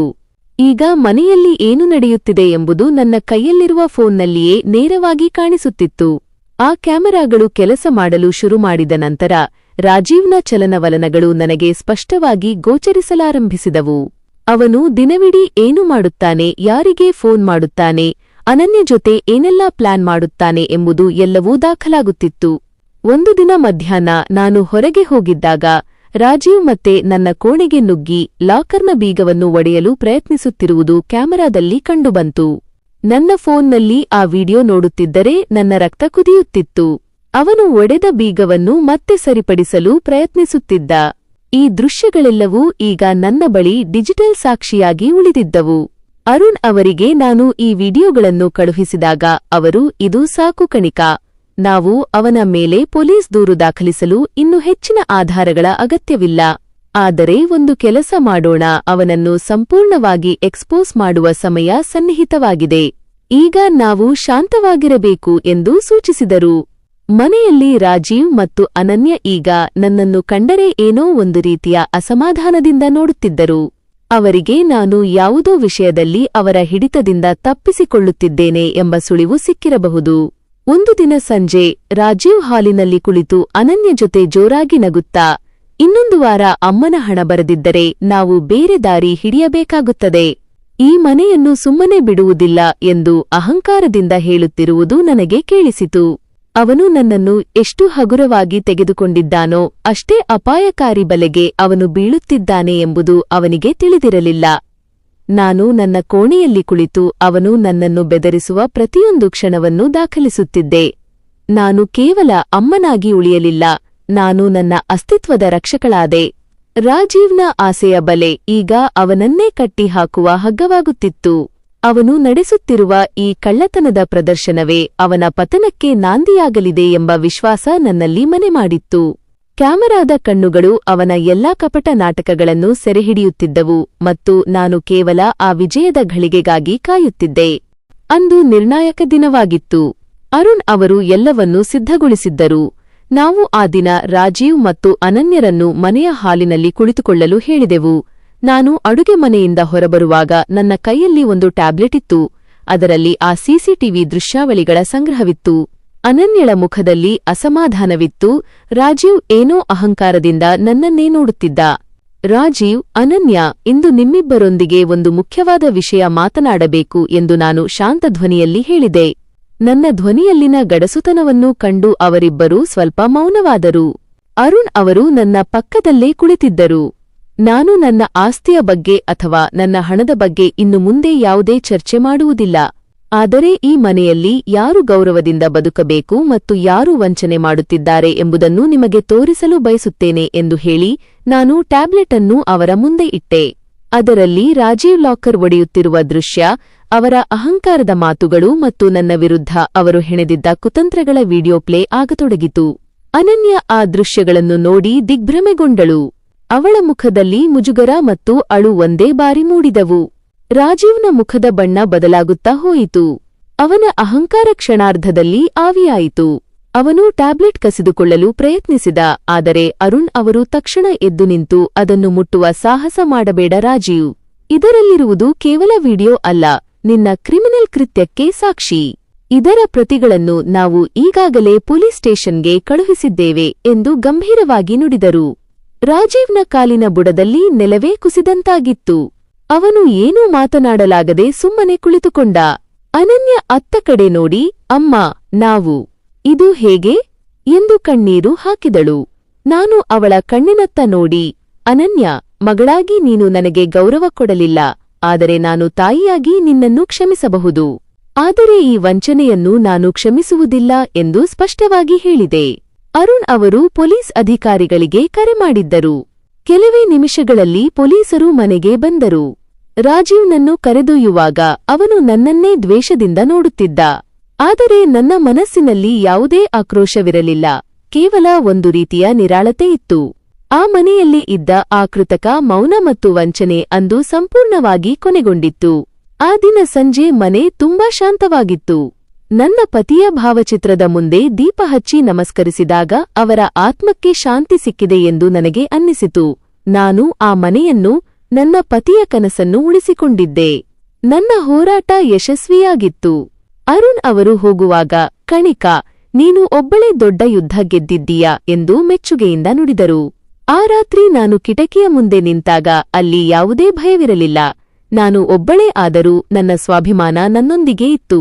ನನ್ನ ಆಟ ಮುಗಿದಿತ್ತು ಮತ್ತು ಆಟದ ವಿಜೇತಳಾಗಿ ನಾನು ನಗುತ್ತಿದ್ದೆ. ರಾಜೀವ್ನನ್ನು ಪೊಲೀಸರು ಜೀಪಿನಲ್ಲಿ ಹತ್ತಿಸಿಕೊಂಡು ಕರೆದೊಯ್ದಾಗ ಗೇಟು ಮುಚ್ಚುವ ಸದ್ದಿನೊಂದಿಗೆ ಇಡೀ ಮನೆಯಲ್ಲಿ ಒಮ್ಮೆಲೇ ಸ್ಮಶಾನ ಮೌನ ಆವರಿಸಿತು. ಇಷ್ಟು ದಿನ ಕೋಪ, ಕುತಂತ್ರ ಮತ್ತು ಸ್ವಾರ್ಥದ ಬಿರುಗಾಳಿ ಬೀಸುತ್ತಿದ್ದ ಹಜಾರದಲ್ಲಿ ಈಗ ಕೇವಲ ನಿಶ್ಶಬ್ದ ಮತ್ತು ಉಸಿರುಗಟ್ಟಿಸುವ ವಾತಾವರಣವಿತ್ತು. ಅನನ್ಯ ಸೋಫಾದ ಮೇಲೆ ಕುಸಿದು ಕುಳಿತಿದ್ದಳು. ಅವಳ ಕಣ್ಣುಗಳಿಂದ ಧಾರಾಕಾರವಾಗಿ ನೀರು ಹರಿಯುತ್ತಿತ್ತು. ಆ ಕಣ್ಣೀರಿನಲ್ಲಿ ರಾಜೀವ್ನ ಮೇಲಿದ್ದ ಪ್ರೀತಿಗಿಂತ ಹೆಚ್ಚಾಗಿ ತಾನು ಅತ್ಯಂತ ಆಪ್ತವಾಗಿ ನಂಬಿದ್ದ ವ್ಯಕ್ತಿ ತನ್ನನ್ನು ಹೇಗೆ ಕೇವಲ ಒಂದು ದಾಳವಾಗಿ ಬಳಸಿಕೊಂಡ ಎಂಬ ದ್ರೋಹದ ಕಹಿಯಿತ್ತು. ಅರುಣ್ ಅವರು ನನ್ನ ಹೆಗಲ ಮೇಲೆ ಕೈಯಿಟ್ಟು, ಕಣಿಕಾ, ನೀನು ಮಾಡಬೇಕಾದ ದೊಡ್ಡ ಕೆಲಸವನ್ನು ಯಶಸ್ವಿಯಾಗಿ ಮುಗಿಸಿದ್ದೀಯಾ. ಕಾನೂನು ಈಗ ತನ್ನ ಕೆಲಸ ಮಾಡುತ್ತದೆ. ನೀನು ಧೈರ್ಯವಾಗಿರಬೇಕು ಎಂದು ಹೇಳಿ ಅಲ್ಲಿಂದ ಹೊರಡಲು ಸಿದ್ಧರಾದರು. ಅವರನ್ನು ಬೀಳ್ಕೊಟ್ಟು ನಾನು ವಾಪಸ್ ಹಾಲಿಗೆ ಬಂದಾಗ ಅನನ್ಯ ಮೆಲ್ಲಗೆ ಎದ್ದು ನನ್ನ ಬಳಿ ಬಂದಳು. ಅವಳ ಮುಖದಲ್ಲಿ ಎಂದು ಕಾಣದ ಅಪರಾಧ ಪ್ರಜ್ಞೆ ಎದ್ದು ಕಾಣುತ್ತಿತ್ತು. ಅಮ್ಮ ಎಂದು ಬಿಕ್ಕಳಿಸುತ್ತಾ ಅವಳು ಒಮ್ಮೆಲೇ ನನ್ನ ಕಾಲಿಗೆ ಬಿದ್ದು ಅಳತೊಡಗಿದಳು. ನನ್ನನ್ನು ಕ್ಷಮಿಸಿಬಿಡು ಅಮ್ಮ. ನಾನು ರಾಜೀವ್ನ ಮಾತುಗಳನ್ನು ನಂಬಿ ಸಂಪೂರ್ಣ ಕುರುಡಿಯಾಗಿದ್ದೆ. ನನ್ನ ಸ್ವಂತ ತಾಯಿಯೇ ನನಗೆ ಶತ್ರುವಿನಂತೆ ಕಾಣುತ್ತಿದ್ದಳು. ಆತ ನನಗೆ ಪ್ರೀತಿಯ ನಾಟಕವಾಡಿ ನಮ್ಮ ಆಸ್ತಿಯನ್ನು ಕಬಳಿಸಲು ನನ್ನನ್ನೇ ಆಯುಧವನ್ನಾಗಿ ಮಾಡಿಕೊಂಡಿದ್ದನ್ನು ತಿಳಿಯಲು ನನಗೆ ಇಷ್ಟು ದಿನ ಬೇಕಾಯಿತು. ನನಗೆ ಈಗ ನೀನೊಬ್ಬಳೇ ಇರೋದು ಅಮ್ಮ, ನನ್ನನ್ನು ದೂರ ಮಾಡಬೇಡ ಎಂದು ಅವಳು ಕಣ್ಣೀರಿಡುತ್ತಾ ಬೇಡಿಕೊಳ್ಳುತ್ತಿದ್ದಳು. ಮಗಳ ಅಳುವನ್ನು ನೋಡಿದಾಗ ನನ್ನ ಎದೆಯೂ ಒಮ್ಮೆಲೆ ಹದಗೊಂಡಿತು. ಹೆತ್ತ ಕರುಳು ಚುರುಕೆಂದಿತು. ಕೊನೆಗೂ ಅವಳು ನನ್ನದೇ ರಕ್ತ, ನನ್ನ ಮಗಳು. ಆದರೆ ನನ್ನ ಒಳಗೆ ಈಗ ಜಾಗೃತವಾಗಿದ್ದ ಹೋರಾಟಗಾರ್ತಿ ನನ್ನನ್ನು ತಡೆದಳು. ನಾನು ಇಷ್ಟು ಬೇಗ ಕರಗಿ ಹೋದರೆ ಅವಳಿಗೆ ಜೀವನದ ನಿಜವಾದ ಪಾಠ ಅರ್ಥವಾಗುವುದಿಲ್ಲ. ನಾನು ಮೆಲ್ಲನೆ ಅವಳ ಕೈ ಹಿಡಿದು ಎಬ್ಬಿಸಿ ಸೋಫಾದ ಮೇಲೆ ಕುಳ್ಳಿರಿಸಿದೆ. ಅವಳ ಕಣ್ಣುಗಳನ್ನು ನೇರವಾಗಿ ನೋಡುತ್ತಾ ಗಂಭೀರ ಧ್ವನಿಯಲ್ಲಿ ಮಾತನಾಡಲು ಶುರುಮಾಡಿದೆ. ಅನನ್ಯ, ತಾಯಿಯಾಗಿ ನಾನು ನಿನ್ನನ್ನು ಎಂದಿಗೂ ಮನೆಯಿಂದ ಹೊರಹಾಕುವುದಿಲ್ಲ. ಆದರೆ ನೀನು ಮಾಡಿದ ತಪ್ಪನ್ನು ನಾನು ಅಷ್ಟು ಸುಲಭವಾಗಿ ಮರೆಯಲು ಸಾಧ್ಯವಿಲ್ಲ. ರಾಜೀವ್ನ ಪ್ರಭಾವದಿಂದ ನೀನು ಕೇವಲ ನಿನ್ನ ತಾಯಿಗೆ ದ್ರೋಹ ಮಾಡಿದ್ದಲ್ಲ, ನಿನ್ನ ತಂದೆಯ ಕಷ್ಟದ ದುಡಿಮೆಗೂ ಅಪಮಾನ ಮಾಡಿದ್ದೀಯಾ. ಈ ಮನೆಯಲ್ಲಿ ನಿನಗೆ ಆಶ್ರಯವಿರುತ್ತದೆ, ಆದರೆ ಇನ್ನು ಮುಂದೆ ನೀನು ನನ್ನ ಆಸ್ತಿಯ ಮೇಲೆ ಯಾವುದೇ ಹಕ್ಕನ್ನು ನಿರೀಕ್ಷಿಸುವಂತಿಲ್ಲ. ನೀನು ಸ್ವಂತ ಶಕ್ತಿಯ ಮೇಲೆ ಬದುಕಲು ಕಲಿಯಬೇಕು. ನಿನ್ನ ಮೇಲಿನ ನಂಬಿಕೆ ನನಗೆ ಮತ್ತೆ ಬರಬೇಕಾದರೆ ಅದಕ್ಕೆ ನಿನ್ನ ನಡವಳಿಕೆಯೇ ಸಾಕ್ಷಿಯಾಗಬೇಕು ಎಂದು ಖಡಕ್ಕಾಗಿ ಹೇಳಿದೆ. ಅನನ್ಯ ನನ್ನ ಕಣ್ಣುಗಳಲ್ಲಿನ ದೃಢತೆಯನ್ನು ನೋಡಿ ಸುಮ್ಮನೆ ತಲೆಯಾಡಿಸಿದಳು. ಆ ರಾತ್ರಿ ನನ್ನ ಕೋಣೆಗೆ ಬಂದು ಮಲಗಿದಾಗ ನನ್ನ ಮನಸ್ಸಿನಲ್ಲಿ ಯಾವುದೇ ಆತಂಕವಿರಲಿಲ್ಲ. ರಾಜೀವ್ನ ಆಟ ಮುಗಿದಿತ್ತು. ಆದರೆ ಈಗ ನನ್ನ ಮುಂದೆ ನನ್ನ ಮಗಳನ್ನು ಸನ್ಮಾರ್ಗಕ್ಕೆ ತರುವ ಮತ್ತು ನನ್ನ ಸ್ವಾವಲಂಬನೆಯನ್ನು ಸಾಬೀತುಪಡಿಸುವ ಹೊಸ ಜವಾಬ್ದಾರಿಯಿತ್ತು. ಕಿಟಕಿಯ ಆಚೆ ಚಂದ್ರನ ಬೆಳಕು ಕೋಣೆಯೊಳಗೆ ಬೀಳುತ್ತಿತ್ತು. ಆ ಬೆಳಕು ನನ್ನ ಬದುಕಿನ ಹೊಸ ಮುಂಜಾನೆಯ ಮುನ್ನುಡಿಯಂತೆ ಕಾಣುತ್ತಿತ್ತು. ಮಾರನೇ ದಿನ ಬೆಳಿಗ್ಗೆ ಎದ್ದಾಗ ಮನೆಯಲ್ಲಿನ ವಾತಾವರಣ ಬದಲಾಗಿತ್ತು. ಅನನ್ಯ ಈಗ ನಾನು ಹೇಳಿದಂತೆ ಕೇಳುತ್ತಿದ್ದಳು. ಆದರೆ ಅವಳ ದೃಷ್ಟಿಯಲ್ಲಿ ಒಂದು ರೀತಿಯ ಅನಿಶ್ಚಿತತೆ ಇತ್ತು. ಅವಳು ತನ್ನ ಹಳೆಯ ಸ್ವಾರ್ಥವನ್ನು ತೊರೆದಿದ್ದರೂ ಮುಂದೇನು ಎಂಬ ಭಯ ಅವಳನ್ನು ಕಾಡುತ್ತಿತ್ತು. ನಾನು ಆ ವಿಷಯವನ್ನು ಗಮನಿಸಿದೆ. ನನ್ನ ಮಗಳ ಬದುಕನ್ನು ಮತ್ತೆ ಹಳಿಗೆ ತರುವುದು ಈಗ ನನ್ನ ಮೊದಲ ಆದ್ಯತೆಯಾಗಿತ್ತು. ಅರುಣ್ ಅವರ ಬಳಿ ಮಾತನಾಡಿದ ಮೇಲೆ ನಾನು ಒಂದು ನಿರ್ಧಾರಕ್ಕೆ ಬಂದೆ. ಈ ಮನೆಯಲ್ಲಿ ನಾವು ಕೇವಲ ಆಸ್ತಿಯನ್ನು ಕಾಯುತ್ತಾ ಕೂರಬಾರದು. ಬದಲಾಗಿ ನನ್ನ ಪತಿ ಕಂಡಿದ್ದ ಸಮಾಜ ಸೇವೆ ಮತ್ತು ಅಭಿವೃದ್ಧಿಯ ಕನಸನ್ನು ನಾವೇ ನನಸಾಗಿಸಬೇಕು. ನಾನು ಅಡುಗೆ ಮನೆಯಲ್ಲಿ ಕೆಲಸ ಮಾಡುತ್ತಿದ್ದ ಅನನ್ಯಳನ್ನು ಕರೆದು, ಅನನ್ಯ, ನಾವಿಬ್ಬರೂ ಕುಳಿತು ಮಾತನಾಡಬೇಕು ಎಂದೆ. ಅವಳು ಕೆಲಸ ಬಿಟ್ಟು ಬಂದು ನನ್ನ ಮುಂದೆ ಕುಳಿತಳು. ನಾನು ಅವಳ ಕೈ ಹಿಡಿದು, ನಾವು ಹಳೆಯದನ್ನು ಮರೆತು ಹೊಸದಾಗಿ ಬದುಕಬೇಕು. ಈ ಮನೆ ನಮಗೆ ಕೇವಲ ಆಸ್ತಿಯಲ್ಲ, ಇದು ಒಂದು ಸ್ಫೂರ್ತಿಯಾಗಬೇಕು. ನೀನು ನಿನ್ನ ವಿದ್ಯಾಭ್ಯಾಸವನ್ನು ಅಥವಾ ವೃತ್ತಿಜೀವನವನ್ನು ಮುಂದುವರಿಸಬೇಕು. ನಿನಗೆ ಬೇಕಾದ ಎಲ್ಲ ರೀತಿಯ ಸಹಾಯವನ್ನು ನಾನು ಮಾಡುತ್ತೇನೆ. ಆದರೆ ನೀನು ಶ್ರಮಪಟ್ಟು ದುಡಿಯಬೇಕು ಎಂದು ಹೇಳಿದೆ. ಅವಳ ಕಣ್ಣುಗಳಲ್ಲಿ ಹೊಳಪು ಮೂಡಿತು. ಖಂಡಿತ ಅಮ್ಮ, ನಾನು ಇನ್ಮುಂದೆ ಯಾವತ್ತೂ ಸೋಮಾರಿ ಆಗಿರುವುದಿಲ್ಲ. ನನಗೆ ಒಂದು ಅವಕಾಶ ಕೊಡಿ ಎಂದು ಅವಳು ದೃಢವಾಗಿ ಹೇಳಿದಳು. ಆ ಮಾತಿನಲ್ಲಿ ಸತ್ಯವಿತ್ತು. ಅವಳು ಅಂದೇ ತನ್ನ ಹಳೆಯ ಸ್ನೇಹಿತರ ಮೂಲಕ ಒಂದು ಕೆಲಸಕ್ಕಾಗಿ ಅರ್ಜಿ ಸಲ್ಲಿಸಲು ತಯಾರಿ ಆರಂಭಿಸಿದಳು. ನಾನು ಅವಳಿಗೆ ಬೇಕಾದ ಮಾರ್ಗದರ್ಶನ ನೀಡಿದೆ. ಅರುಣ್ ಅವರು ಬಂದು, ಕಣಿಕಾ, ರಾಜೀವ್ ಕೇಸ್ನ ಕಾಗದ ಪತ್ರಗಳು ಸಿದ್ಧವಾಗಿವೆ, ಮುಂದಿನ ವಾರ ವಿಚಾರಣೆ ಇದೆ ಎಂದು ಮಾಹಿತಿ ನೀಡಿದರು. ನಾನು ಅರುಣ್ ಅವರಿಗೆ ಧನ್ಯವಾದ ಹೇಳಿ, ಈಗ ನಾವು ಕೇಸ್ ಬಗ್ಗೆ ಚಿಂತಿಸುವುದಕ್ಕಿಂತ ಹೆಚ್ಚಾಗಿ ನಮ್ಮ ಬದುಕನ್ನು ಕಟ್ಟಿಕೊಳ್ಳುವುದರ ಕಡೆ ಗಮನ ಹರಿಸೋಣ ಎಂದೆ. ಮಧ್ಯಾಹ್ನ ನಾನು ನನ್ನ ಬ್ಯಾಂಕ್ ಮ್ಯಾನೇಜರ್ ಭೇಟಿಯಾಗಿ ನನ್ನ ಆಸ್ತಿಯ ಒಂದು ಭಾಗವನ್ನು ಒಂದು ಸಣ್ಣ ಉದ್ಯಮಕ್ಕೆ ಬಂಡವಾಳವಾಗಿ ಹೂಡುವ ಬಗ್ಗೆ ಚರ್ಚಿಸಿದೆ. ನನ್ನ ಪತಿ ಬದುಕಿದ್ದಾಗ ಅವರು ಯಾವುದೋ ಒಂದು ಸಣ್ಣ ವ್ಯವಹಾರವನ್ನು ಪ್ರಾರಂಭಿಸಲು ಆಲೋಚಿಸಿದ್ದರು. ನಾನು ಆ ಆಲೋಚನೆಯನ್ನೇ ಕಾರ್ಯರೂಪಕ್ಕೆ ತರಲು ನಿರ್ಧರಿಸಿದೆ. ಅನನ್ಯ ಕೂಡ ಅದಕ್ಕೆ ಉತ್ಸಾಹದಿಂದ ಸಾಥ್ ನೀಡಿದಳು. ನಾವಿಬ್ಬರೂ ಸೇರಿ ಒಂದು ಸಣ್ಣ ಕಚೇರಿಯನ್ನು ಮನೆಯ ಒಂದು ಮೂಲೆಯಲ್ಲಿ ಆರಂಭಿಸಿದೆವು. ರಾಜೀವ್ನ ಕತ್ತಿನ ಕುಣಿಕೆ ಬಿಗಿಯಾಗುತ್ತಿತ್ತು. ಆದರೆ ನಾನು ಆ ಕತ್ತಲೆಯಿಂದ ಹೊರಬಂದು ಬೆಳಕಿನತ್ತ ಸಾಗುತ್ತಿದ್ದೆ. ಅಂದು ಸಂಜೆ ಅನನ್ಯ ಮತ್ತು ನಾನು ನಮ್ಮ ಹೊಸ ಕೆಲಸದ ಯೋಜನೆಗಳನ್ನು ಚರ್ಚಿಸುತ್ತಿದ್ದಾಗ ಅವಳ ಮುಖದಲ್ಲಿ ಮೊಟ್ಟಮೊದಲ ಬಾರಿಗೆ ಆಸ್ತಿಯ ಮೇಲಿನ ವ್ಯಾಮೋಹವಲ್ಲದೆ ತನ್ನದೇ ಆದ ಬದುಕನ್ನು ಕಟ್ಟಿಕೊಳ್ಳುವ ತೃಪ್ತಿ ಕಾಣಿಸಿತು. ನಾನು ನನ್ನ ಪತಿಯ ಭಾವಚಿತ್ರದತ್ತ ನೋಡಿದಾಗ ಅವರು ನಗುಮುಖದಿಂದ ನನ್ನನ್ನು ಹರಸುತ್ತಿದ್ದಾರೆ ಎನಿಸಿತು. ಆ ಮನೆ ಈಗ ಬರೀ ಗೋಡೆಗಳಾಗಿರಲಿಲ್ಲ, ಅದು ನನ್ನ ಮತ್ತು ನನ್ನ ಮಗಳ ಹೊಸ ಭವಿಷ್ಯದ ಅಡಿಪಾಯವಾಗಿತ್ತು. ವಿಚಾರಣೆಯ ದಿನ ಹತ್ತಿರವಾಗುತ್ತಿದ್ದಂತೆ ನನ್ನ ಮತ್ತು ಅನನ್ಯಳ ಬದುಕು ಸ್ವಲ್ಪ ಮಟ್ಟಿಗೆ ಸ್ಥಿರವಾಗುತ್ತಿತ್ತು. ಆದರೆ ರಾಜೀವ್ನಿಂದ ಬರಬಹುದಾದ ತೊಂದರೆಗಳು ನಮ್ಮ ಮನಸ್ಸಿನ ಮೂಲೆಯಲ್ಲಿ ಇದ್ದೇ ಇದ್ದವು. ವಿಚಾರಣೆಯ ದಿನ ಅರುಣ್ ಅವರ ಜೊತೆ ನಾನು ಮತ್ತು ಅನನ್ಯ ನ್ಯಾಯಾಲಯದ ಆವರಣಕ್ಕೆ ಹೋದೆವು. ಅಲ್ಲಿ ರಾಜೀವ್ನನ್ನು ಕರೆತರುವ ದೃಶ್ಯವನ್ನು ನೋಡಿದಾಗ ನನ್ನ ಎದೆ ಒಂದು ಕ್ಷಣ ಬಡಿತ ನಿಲ್ಲಿಸಿದಂತಾಯಿತು. ಅವನು ಜೈಲಿನ ಸಮವಸ್ತ್ರದಲ್ಲಿದ್ದರೂ ಅವನ ಕಣ್ಣುಗಳಲ್ಲಿನ ದ್ವೇಷ ಮತ್ತು ಕೋಪ ಹಾಗೆಯೇ ಇತ್ತು. ನಮ್ಮನ್ನು ಕಂಡ ತಕ್ಷಣ ಅವನು ಪೊಲೀಸ್ ರಕ್ಷಣೆಯ ಮಧ್ಯೆಯೇ ನಮ್ಮತ್ತ ನೋಡಿ ಅಟ್ಟಹಾಸದಿಂದ ನಗಲು ಪ್ರಯತ್ನಿಸಿದ. ಕಣಿಕಾ, ಈ ನಾಟಕ ಎಷ್ಟು ದಿನ ನಡೆಯುತ್ತೆ ನೋಡೋಣ.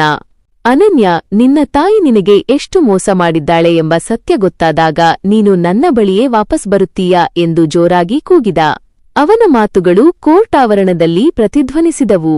ಜನರು ನಮ್ಮತ್ತ ವಿಚಿತ್ರವಾಗಿ ನೋಡತೊಡಗಿದರು.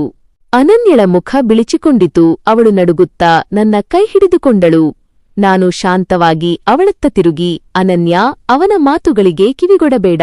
ಅವನು ನಿನ್ನ ಮನಸ್ಸನ್ನು ಕೆಡಿಸಲು ಪ್ರಯತ್ನಿಸುತ್ತಿದ್ದಾನೆ. ನೀನು ಈಗ ಅಳುಕಬಾರದು ಎಂದು ಧೈರ್ಯ ತುಂಬಿದೆ. ಅರುಣ್ ಅವರು ನೇರವಾಗಿ ರಾಜೀವ್ ಬಳಿ ಹೋಗಿ, ರಾಜೀವ್, ನಿನ್ನ ಈ ಬೆದರಿಕೆಗಳು ಈಗಿನ ಕೋರ್ಟ್ನಲ್ಲಿ ಕೆಲಸ ಮಾಡುವುದಿಲ್ಲ. ನೀನು ಮಾಡಿರುವ ಮೋಸಕ್ಕೆ ಸಾಕ್ಷಿಗಳಿವೆ. ಇನ್ನು ಮೇಲೆ ನಿನ್ನ ಬೊಗಳೆಗಳಿಗೆ ಅರ್ಥವಿಲ್ಲ ಎಂದು ಗಂಭೀರವಾಗಿ ಎಚ್ಚರಿಸಿದರು. ಪೊಲೀಸ್ ಅಧಿಕಾರಿಗಳು ಅವನನ್ನು ತಡೆದು ಕೋರ್ಟ್ ಹಾಲಿನೊಳಗೆ ಕರೆದೊಯ್ದರು. ವಿಚಾರಣೆ ಶುರುವಾಯಿತು. ಅಂದು ಸರ್ಕಾರಿ ಪರ ವಕೀಲರು ನಾವು ಒದಗಿಸಿದ ಸಿಸಿಟಿವಿ ದೃಶ್ಯಾವಳಿಗಳನ್ನು ಮತ್ತು ಹಣಕಾಸಿನ ದಾಖಲೆಗಳನ್ನು ಸಾಕ್ಷ್ಯಗಳಾಗಿ ಮಂಡಿಸಿದರು. ರಾಜೀವ್ನ ವಕೀಲರು ಅವನನ್ನು ಸಮರ್ಥಿಸಿಕೊಳ್ಳಲು ಪ್ರಯತ್ನಿಸಿದರೂ ಅವನ ಕೃತ್ಯಗಳು ಅಷ್ಟೊಂದು ಸ್ಪಷ್ಟವಾಗಿದ್ದವು. ಜಡ್ಜ್ ಕೂಡ ಅವನ ನಡವಳಿಕೆಯನ್ನು ಗಂಭೀರವಾಗಿ ಪರಿಗಣಿಸಿದರು. ನಾನು ಸಾಕ್ಷಿಪೀಠದ ಮೇಲೆ ನಿಂತು ಸತ್ಯವನ್ನೇ ಹೇಳಿದೆ. ರಾಜೀವ್ ನನ್ನ ಆಸ್ತಿಯನ್ನು ಹೇಗೆಲ್ಲ ಕಬಳಿಸಲು ಪ್ರಯತ್ನಿಸಿದ್ದ, ರಾತ್ರಿಯ ಸಮಯದಲ್ಲಿ ಲಾಕರ್ ಒಡೆಯಲು ಬಂದಿದ್ದ ಘಟನೆಯನ್ನು ವಿವರವಾಗಿ ವಿವರಿಸಿದೆ. ರಾಜೀವ್ ಕೋರ್ಟ್ನಲ್ಲಿ ತಲೆ ತಗ್ಗಿಸಿ ಕುಳಿತಿದ್ದ. ಅವನಲ್ಲಿನ ದರ್ಪ ಈಗ ಮಾಯವಾಗಿತ್ತು. ಅವನ ಹತಾಶೆ ಸ್ಪಷ್ಟವಾಗಿ ಕಾಣುತ್ತಿತ್ತು. ಕೋರ್ಟ್ ವಿಚಾರಣೆ ಮುಗಿದು ಹೊರಬರುವಾಗ ನನಗೆ ಒಂದು ವಿಷಯ ಅರಿವಾಯಿತು. ಅವನು ನಮ್ಮನ್ನು ದೈಹಿಕವಾಗಿ ಏನು ಮಾಡಲಾರ, ಆದರೆ ಮಾನಸಿಕವಾಗಿ ಸೋಲಿಸಲು ಪ್ರಯತ್ನಿಸುತ್ತಾನೆ. ಆದರೆ ನಾವು ಈಗಾಗಲೇ ಅವನ ಬಲೆಯನ್ನು ಮೀರಿ ಬೆಳೆದಿದ್ದೇವೆ. ಅಂದು ಸಂಜೆ ಮನೆಗೆ ಹಿಂದಿರುಗುವಾಗ ರಾಜೀವ್ನ ಆ ಅಟ್ಟಹಾಸದ ನಗು ಇನ್ನು ಮುಂದೆ ನಮ್ಮ ಜೀವನವನ್ನು ತಲ್ಲಣಗೊಳಿಸುವುದಿಲ್ಲ ಎಂಬ ದೃಢ ನಂಬಿಕೆ ನನ್ನಲ್ಲಿ ಬಲವಾಯಿತು. ನಮ್ಮ ವಿಜಯದ ಹಾದಿ ಮತ್ತೊಂದು ಮೆಟ್ಟಿಲು ಏರಿತ್ತು. ಕೋರ್ಟ್ ವಿಚಾರಣೆಯ ನಂತರ ರಾಜೀವ್ನ ಹತಾಶೆ ಉತ್ತುಂಗಕ್ಕೇರಿತು. ಅವನು ಜೈಲಿನಿಂದ ಹೊರಬರಲು ಜಾಮೀನಿಗಾಗಿ ಬೇಲ್ ಪ್ರಯತ್ನಿಸುತ್ತಿದ್ದಾನೆ ಎಂಬ ವಿಷಯ ನಮಗೆ ತಿಳಿಯಿತು. ಅರುಣ್ ಅವರು ಈ ವಿಷಯವನ್ನು ಗಂಭೀರವಾಗಿ ತೆಗೆದುಕೊಂಡರು. ಕಣಿಕಾ, ರಾಜೀವ್ ಜಾಮೀನು ಪಡೆದರೆ ಅವನು ಮತ್ತೆ ಏನಾದರೂ ಅಪಾಯಕಾರಿ ಕೆಲಸ ಮಾಡಬಹುದು. ನಾವು ಅವನಿಗೆ ಜಾಮೀನು ಸಿಗದಂತೆ ತಡೆಯಬೇಕು. ಅದಕ್ಕೆ ನಮಗೆ ಇನ್ನೂ ಹೆಚ್ಚಿನ ಪ್ರಬಲ ಸಾಕ್ಷಿ ಬೇಕು ಎಂದು ಹೇಳಿದರು. ನಾನು ಅವರ ಮಾತನ್ನು ನಂಬಿ ರಾಜೀವ್ನ ಹಳೆಯ ಆಫೀಸಿನ ಫೈಲ್ಗಳನ್ನು ಮತ್ತೆ ಪರಿಶೀಲಿಸಲು ಮುಂದಾದೆ. ನಾನು ಮತ್ತು ಅನನ್ಯ ಅರುಣ್ ಅವರೊಂದಿಗೆ ಸೇರಿ ರಾಜೀವ್ ತನ್ನ ಆಫೀಸಿನಲ್ಲಿ ಮಾಡುತ್ತಿದ್ದ ಆರ್ಥಿಕ ಅವ್ಯವಹಾರಗಳ ದಾಖಲೆಗಳನ್ನು ಹುಡುಕಿದೆವು. ಆಶ್ಚರ್ಯವೆಂದರೆ ರಾಜೀವ್ ನಮ್ಮ ಆಸ್ತಿ ಕಬಳಿಸುವುದಕ್ಕಿಂತ ಮುಂಚೆಯೇ ತನ್ನದೇ ಕಂಪನಿಯ ಹಣವನ್ನು ದುರುಪಯೋಗಪಡಿಸಿಕೊಂಡಿದ್ದ ಸಾಕ್ಷಿಗಳು ನಮಗೆ ಸಿಕ್ಕವು. ಇದನ್ನೇ ನಾನು ಪೊಲೀಸ್ ಅಧಿಕಾರಿಗಳ ಬಳಿ ತೆಗೆದುಕೊಂಡು ಹೋದೆ. ಈ ಸಾಕ್ಷಿಗಳು ರಾಜೀವ್ನನ್ನು ಕೇವಲ ನನ್ನ ಆಸ್ತಿಯ ಪ್ರಕರಣದಲ್ಲಿ ಮಾತ್ರವಲ್ಲ, ದೊಡ್ಡ ಮಟ್ಟದ ಆರ್ಥಿಕ ವಂಚನೆಯ ಪ್ರಕರಣದಲ್ಲಿಯೂ ಸಿಲುಕಿಸಿದವು.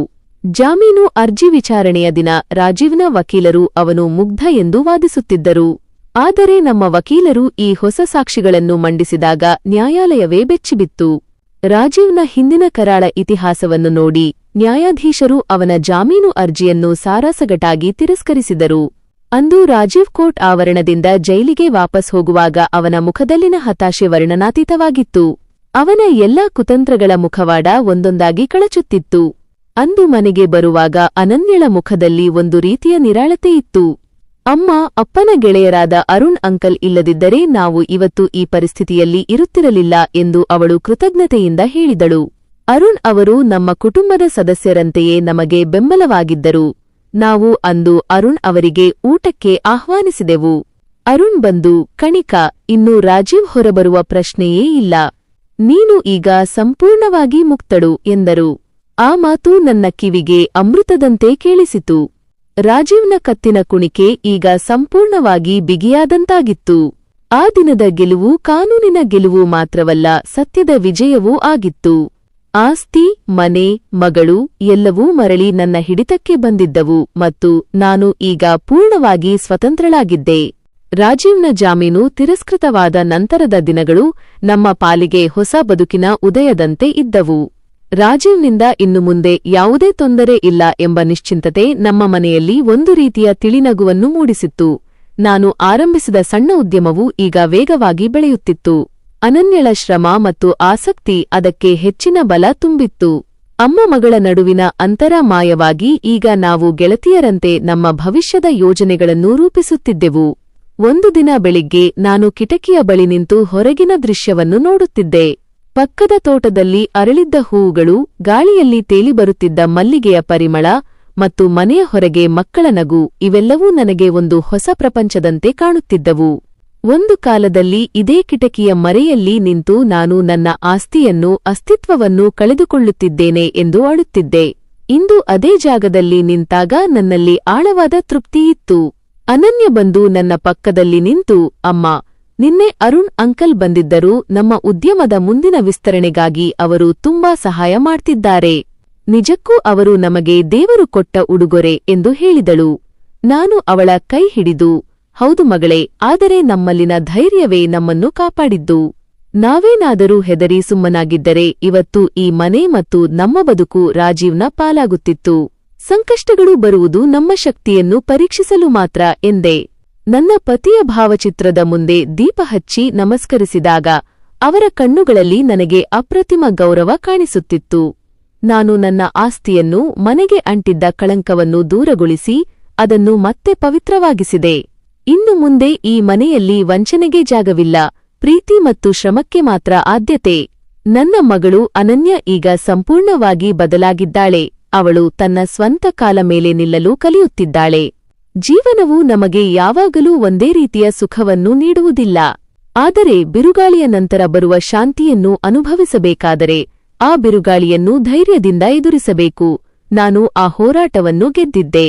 ಈಗ ನಾನು ಕೇವಲ ಒಬ್ಬ ತಾಯಿ, ಒಬ್ಬ ಉದ್ಯಮಿ ಮಾತ್ರವಲ್ಲ, ನಾನು ನನ್ನ ಬದುಕಿನ ನಾಯಕಿ. ಮುಂದಿನ ದಾರಿ ನಮಗೆ ಸುಗಮವಾಗಿತ್ತು, ಏಕೆಂದರೆ ನಮ್ಮ ಕೈಯಲ್ಲಿ ಸತ್ಯದ ಬಲ ಮತ್ತು ಮನದಲ್ಲಿ ಧೈರ್ಯದ ಬೆಳಕಿತ್ತು.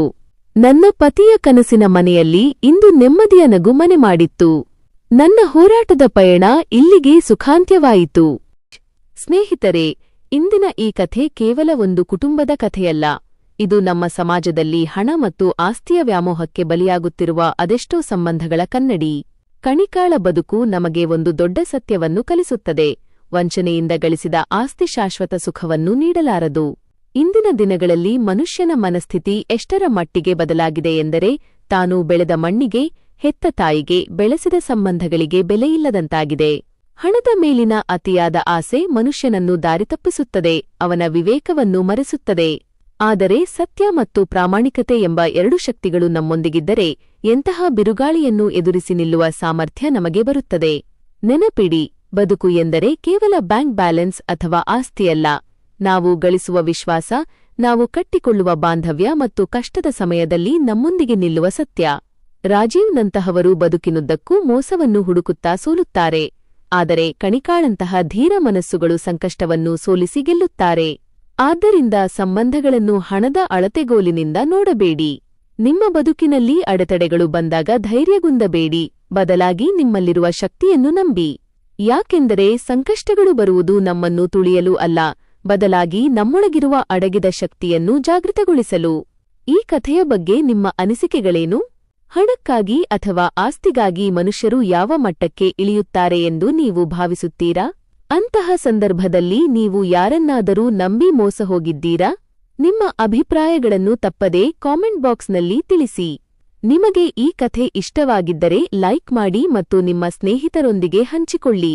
ಇಂತಹ ಇನ್ನೂ ಹಲವು ಸ್ಫೂರ್ತಿದಾಯಕ ಕಥೆಗಳಿಗಾಗಿ ನಮ್ಮ ಫಾರ್ಮಸಿಸ್ಟ್ ಮಾಮ್ ಚಾನೆಲ್ಗೆ ಸಬ್ಸ್ಕ್ರೈಬ್ ಆಗಿ ಬೆಲ್ ಐಕಾನ್ ಕ್ಲಿಕ್ ಮಾಡಿ.